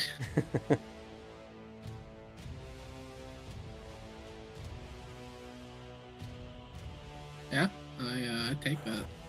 All right. That's rough. That's 8, and then an additional 2, An additional. which is 0 That's for you. unfair. Oh wait, Ah, no, it should loser. be 2 more because they're not Is it separate. physical? Yeah, No, I they're clicked, added together. Yeah, I clicked both of those. It automatically deducted the damage. No, yeah, you just need to take 2 more because the damage should be together. They're not separate instances. Its attacks do an additional d6. Oh,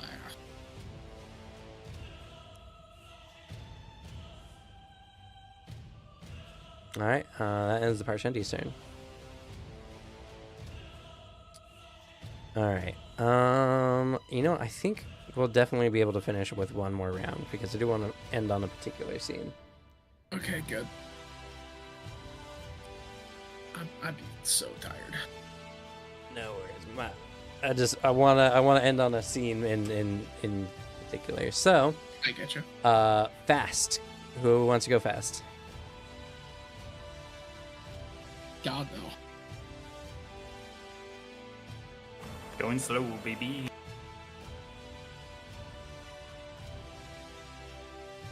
Okay, no fasts. Oh, then the beefy Parshendi, the warriors will. All right. We're gonna start off with this guy here.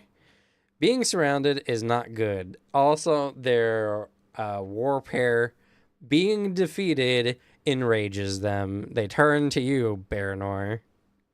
Baranor squares up. He's in a dueling stance. They're going to shout and yell in your face. This will be against your cognitive defense. Damn, that's a 1 over. Aw. It's my best one. Gains advantage and then uses it. Yeah, so when I'm you gonna roll dodge your him. attacks, in the window that pops up, there's like a little D20. Yeah. Yeah, you click that and that'll give it. I was saying I dodged again. Oh, okay. Yes. Well, its base check was a 17 anyway, so. Oh, Oh. 7 damage. man. Alrighty. Oof. You doing all right? I have 5 health left. So I think the answer to that question is no. All right. I felt better. This Parshendi down here is trying to finish off Lurio the best it can. Seeing your ally being attacked here, it's going to follow suit. It's going to try to intimidate you, Lurio, with an intimidation against your cognitive. Oh, I did not target you. There you go. Fails. Now just attacks you normally.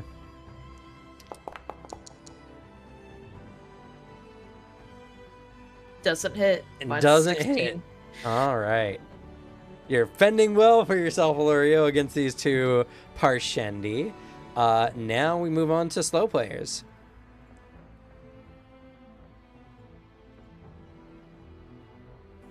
I will go to try and help out with stuff. I can grab a guy. Okay. Just so you know, grab only restrains enemies so they can't move. That doesn't make them off guard or anything.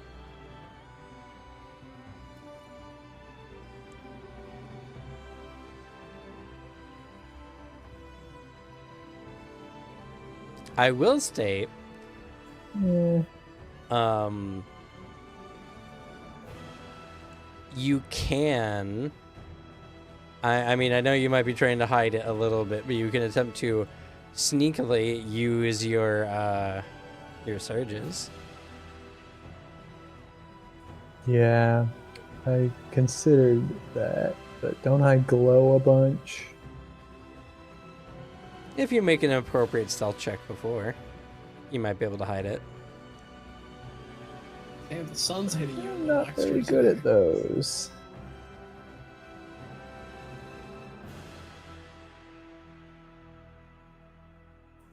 Yeah, I'm not super good at stealth, and I don't know if it's really necessary for these nerds. Okay. Just wanted to give any Um, hints or options. I will. I guess I could, because I could heal from that too. That's gonna take a lot of action.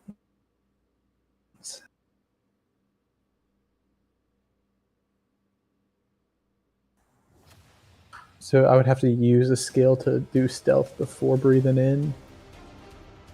Yes.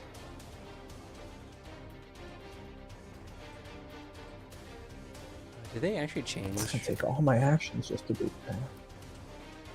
I could have sworn breathe strongly was 2 actions. Was it not? I felt like it was. I think it was 2 actions at one point. That feels right. That's how it was when I did the playtest, but I just looked at it and had 1 action on it. Just buffed it. Yeah.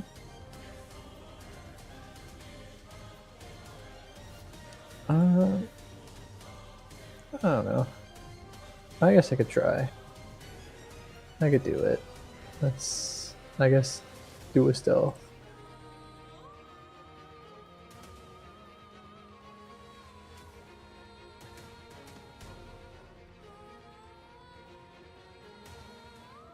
Do I raise the stakes?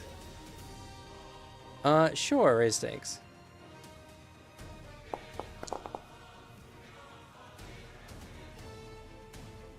I'm going to re-roll my raise the stakes.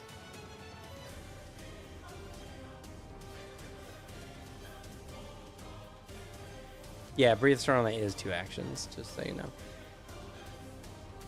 Oh, That, why is it lying to us? I lied don't know. to me. But you did get a really good stealth check. Yeah, I want to re-roll my raise the stakes die though. Let's see. Yeah, Just because it's lame. D6. Oh. Now it's a complication. All right. Less lame. Doing this takes a lot of your focus. You lose 1 focus. No. Not the biggest disadvantage, I know, but also trying to finish this combat quickly enough. And then I will use. I guess I'll breathe in and then Yeah, that'll have to be your turn. infuse up to 4. No, because then I can use one of the new 4 investitures to free regenerate. Oh, it is free. Oh, I see. It looks like a... Regenerate's a free action here. Yeah, it's too small. Yeah. Woo! Okay. Pretty good. The axe blows from earlier are healing at a quick pace. Hopefully no one will notice. All right. That circle. Who wants to go next? I'll let you two go first because it decides spend action after, depending on what you guys do. Okay. I'm not too particular of who goes first between me and Alex. Yeah. I think Baranor should go first because that will give Lorio more advantage. Oh. Yeah. That'll be very nice.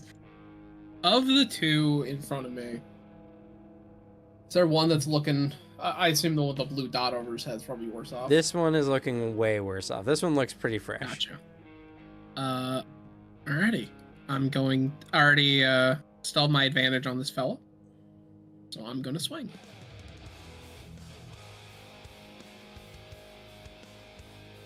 Wait, let me target. And I added advantage this time. Doing it correctly. Oh. That's unfortunate. That's a miss. I'll graze him. That's a really good graze.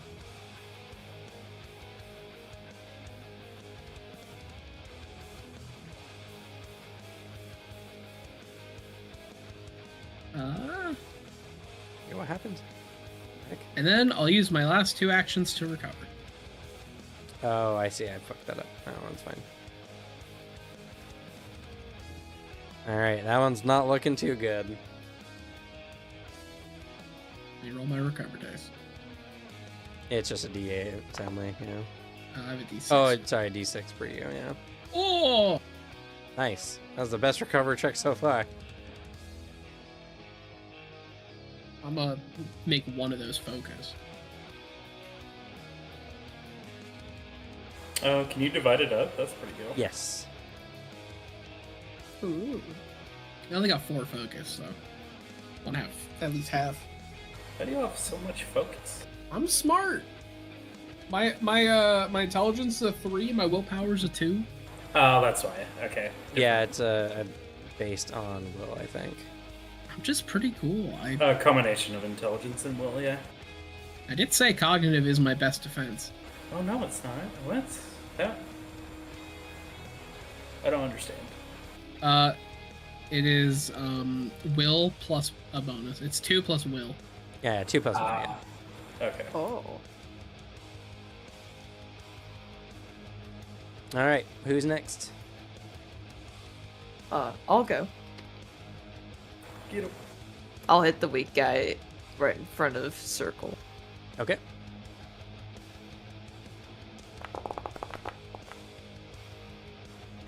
That almost tipped to a natural 20. I saw it. That hits. 15 damage, goddamn. All right. He gains the condition dead. Yes.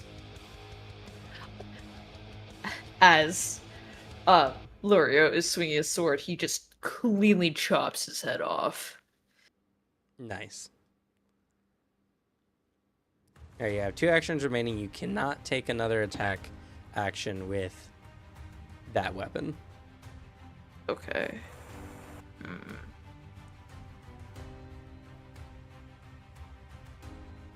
Could set up your advantage for next turn. Okay, how do you do that? So there's an action called Gain Advantage. You just describe to me how you use one of your skills to gain an advantage on an enemy.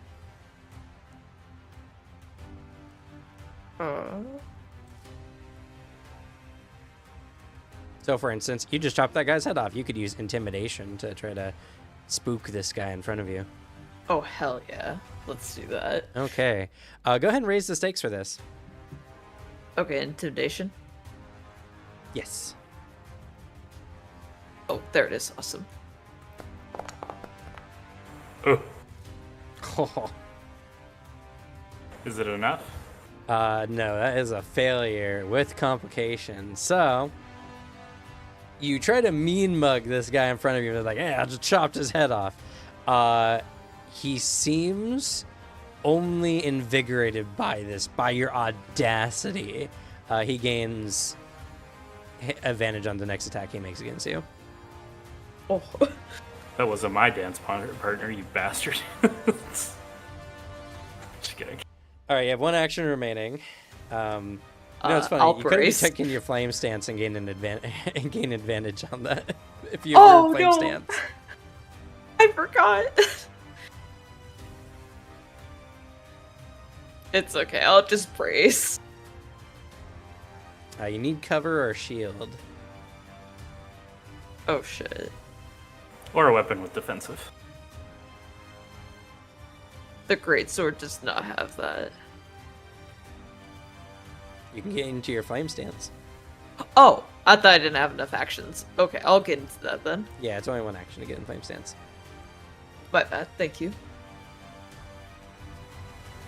Okay. All right. Paris. Oh god, do I do this again? Hold on, sorry. It says you gain when only one enemy is in reach and no allies are. Oh wait, none of your allies. Damn. You can gain an action to attack or gain advantage. I think that's what that means. If you click on enter on the flame stance. Yeah, it's gaining an action to attack Oh, that's or so gain sick. advantage. Yeah, Sorry. you have to be kind of soloing someone to do it. That's dope as hell. Oh, I guess I will try. Get there in one action because I have 40 feet of movement. Yep, indeed. You run up on this Parshendi, who looks horrified. I brace and I stab.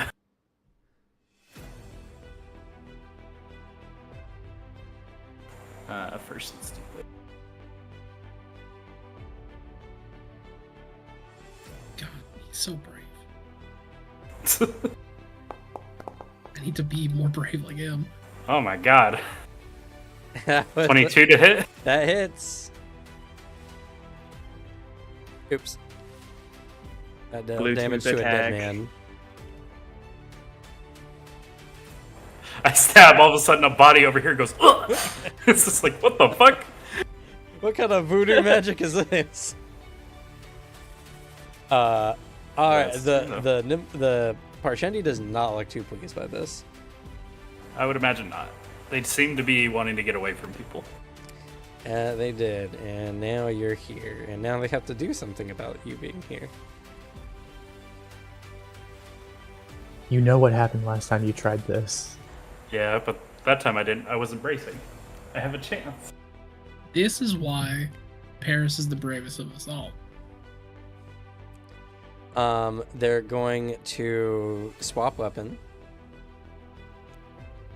Alright, that's one action. to their mace. Oh god, it's happening again! You give a flashback as they try to use their nimble agility to gain advantage on you. To be against your physical defense. Not enough. That's a failure. All right, then I'm just gonna strike you. At disadvantage, because I'm bracing. And disadvantage. Oh, let's go! Oh my god, the swing. All right. Swapping to their weapon hastily has loosened their grip, causing them to lose their mace temporarily. They are now unarmed. All right. That is the end of that round, and unfortunately, we couldn't finish the combat like I was hoping so I'm just going to have to... whilst this is happening, we cut back to Satal and your group. Whether by luck or misfortune, it depends on who you ask, LR's group managed to be found by more Parshendi. Oh no. Oh god. Son of a bitch. Being attacked by another squadron of 3 soldiers. The fight has not been going good. One of your allies is down. LR and the other one are heavily damaged. And you guys have only managed to kill one of the Parshendi, leaving you to duel off against two warriors by yourself. Oh. And you know what? Just for all intents and purposes, because there's not a map for this, we'll just have it be up here.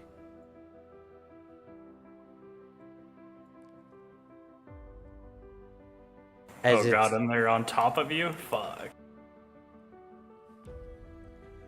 as it's you and them, and it's only you separating them from your heavily wounded allies. But we'll have to get to that next time. God, you know, you have to protect them, Slug. Nah, I can't that's believe not me. Cam's handing you. I can't believe Cam's handing you your first ideal on a dang silver platter.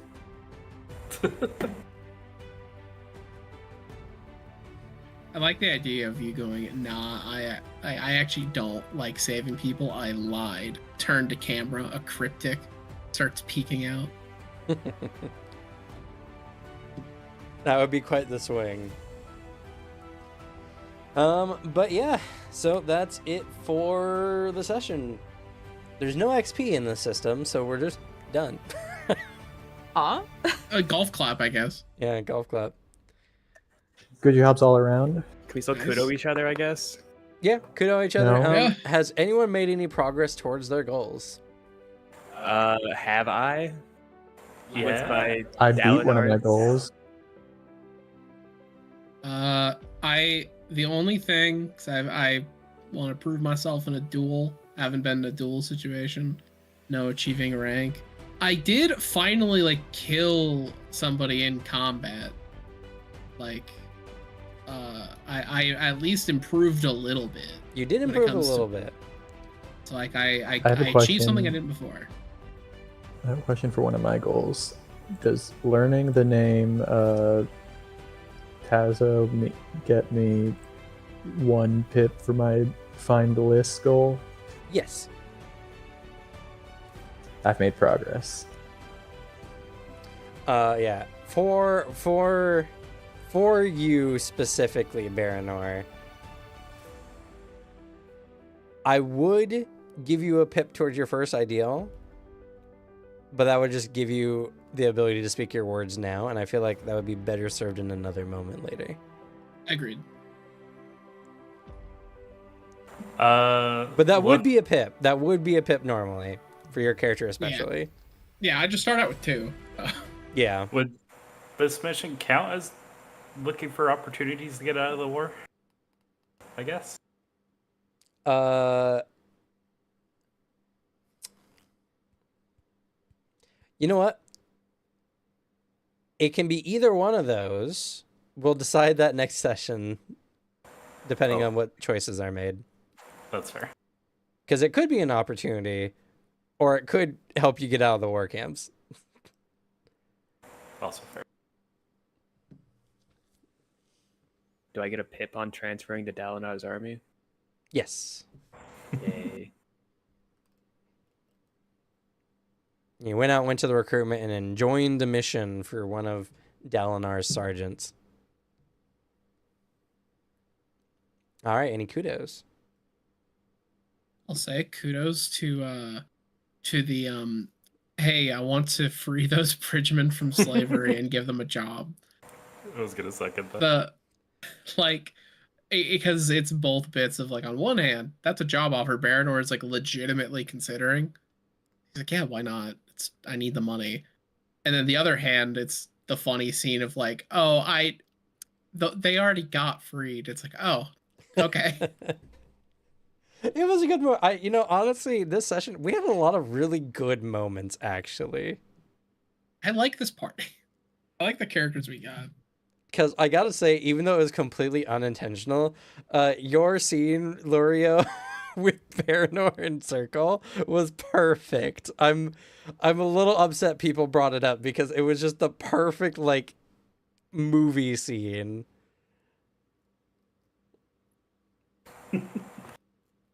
It was really funny.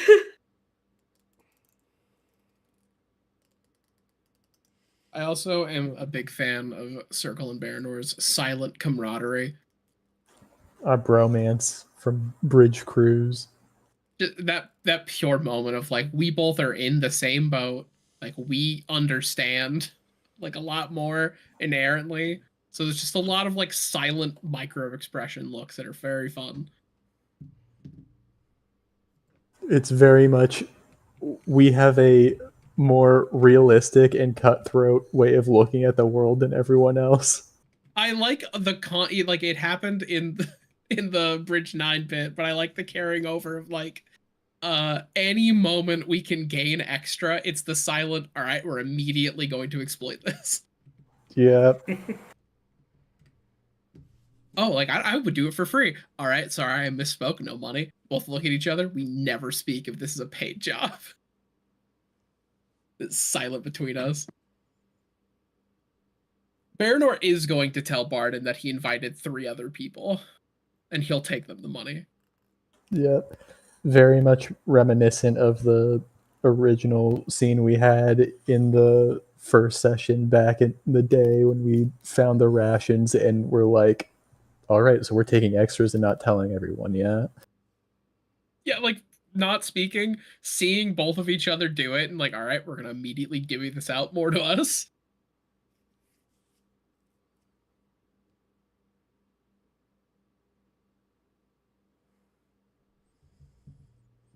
I'm also still excited. I can exalt Paris's virtues that he 100% has. It's pretty funny. You ran into a 1v1 again, and this time you dodged the mace, bro. Like, Thank God, because that mace hurts so bad. it does. I gotta shape up. Baranor saw that. He's like immediately, damn, he did it again. I need to be more like him. Yeah, and this time he knew the dangers. He knew exactly how hard it hit because he got hit really hard before, but he still went for it. I love how both of us just chose one of the soldiers from the original one shot we did and just decided these are our champion for no reason. We really shouldn't be supporting them this much, but we are. Yeah. Point being, I like all these characters. They're fun. This is a fun party. It is a very fun party. I'm shocked how getting y'all together for this went as smoothly as it did, and honestly, like, everyone is like, you can't hope for better campaign starts than this. Everyone is disparate in like what they want and their desires and their goals and whatever, and yet you've all managed to somehow come together to work on this one little outing together. It's really good. Also shows just all y'all's growth as players, making it work and making for a really good story. If nothing immediate happened when it came to Paris and Satal, I was going to try to wiggle and be like, oh wait, I might know somebody. Maybe we can send a message. I was gonna get that like lead in, because the first, like, gathering the party in the first bit, sometimes it's a stretch, but we all jumped into it pretty well. Yeah, and it does feel pretty organic why everyone is here. So yeah, I like the reason why we all showed up to this job. It all feels like pretty legitimate for all of us. All right. Any other kudos before some final words? Okay. How'd you all like playing the game? Like, again, but now, like, officially? I love it. Combat seems so fun. I gotta say, combat feels really fast, actually. Yeah. I think it's honestly because, like, you get one attack action, and, like, for me, it's that pure bit of just trying to remember all the different actions, but once we, like, know it, we'll get into the combo routes that we do. It's just, everything is pretty quick. It's like, I do this thing, roll, okay, this works, this doesn't, boom. Yeah, I don't know if it's to the system's benefit or downside, but, like, the whole gain advantage attack thing is just, I think, going to be the most common, like, routine. Yeah. I think once we get more things we can do in combat, it'll change. Like, because once surge stuff gets introduced, because there's like the different attacks you can do with surges, there's different combat actions you will gain like through your talent trees. Yeah. Just right now at early level, all you can do is advantage. And it's the part I like about the system is I like the gamification of advantage and disadvantage. Yeah. Because if you hear that mechanic of like, yeah, the advantage exists, the first thought you might have is like, well, how can I gamify it? In D&D, it's like, well, no, the GM just says yes or no. And here, I like the idea of giving your friends advantage and imposing disadvantage in other times. Yeah. Also, I gotta say, it's really, really fun getting to really dive into the lore and like run a game in the setting. It feels good, actually. My goal and my want, much like many other people here, I assume, was I need to make a man who could exist in Roshar. I gotta. It feels like it. Honestly, I'm jealous y'all gonna be players. You should I'm be. It's sorry, pretty Cam. awesome. But it's just fun. It's fun getting to like nerd out and talk about all the minor things, and everyone knows what you're talking about. That's so good. So fun. Damn. Sorry, Devin, you don't exist. He'll learn slowly. We'll teach you. Until at some point you listen to the audiobooks. Yeah. You might, it's something good to do while playing a video game. We already know Devin never pays attention. I don't think he'll be able to do audiobooks. Yeah, I don't know. I hyper focus. That's fair.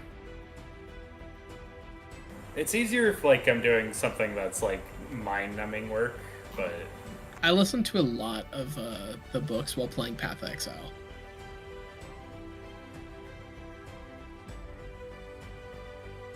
I need to listen to it more when I'm taking care of a baby. I'm so Yes. busy thinking about a lot of other things right now, though. Just get into the rest of the Cosmere. So, and then eventually you'll be able to join Slug and I talking about wider Cosmere shit. I know. I Can't am wait. having a video come out next week where I explain in depth the Rosharan magic system without spoilers. Yo. and then we can combine Cosmere and Lancer together. Just kidding. That would be insanely fun. I'm gonna use Surge Binding on this mech. Let's fucking go. That'd be so funny. Like our idea for Starfinder with Lancer. Just like, all right, combat time, and your mechs deploy. Dude, can you imagine gravitation on a mech? Honestly, give it a couple years, we'll know if we're gonna have mechs in the Cosmere. That's True. fair. I mean, so I was talking with Booter about this before, but like, because I've been kind of hankering for a particular type of like RP experience, just like the real a real good like islands in the sky kind of high fantasy type game. Like the Wild Sea kind of vibe. Kind of, yeah, but more anime to be fair. And I was thinking about it, and I think this system will be really good, and Plot Weaver will be coming out in the next couple years, and that's just the core system without the Dragon Steel like copyrights in it. So, Ooh, hell yeah. because I I like really the do copyright like the bit. system. It feels really good. Honestly, you could probably get that vibe too with the World Hopper stuff, but being able to make it in a setting of your own that you would like that's a great. That's just a good thing to do. I'm super curious how that's Yeah. gonna hit. Honestly, I feel like I just could keep diving. homebrew in this system real easy too. Oh yeah. But all right, well, that's gonna be it for us. Thank y'all so much for watching. I'm so excited to get into Stonewalkers. Hopefully y'all enjoyed, and hopefully y'all are liking the Cosmere RPG, because I know I am. I know the players are.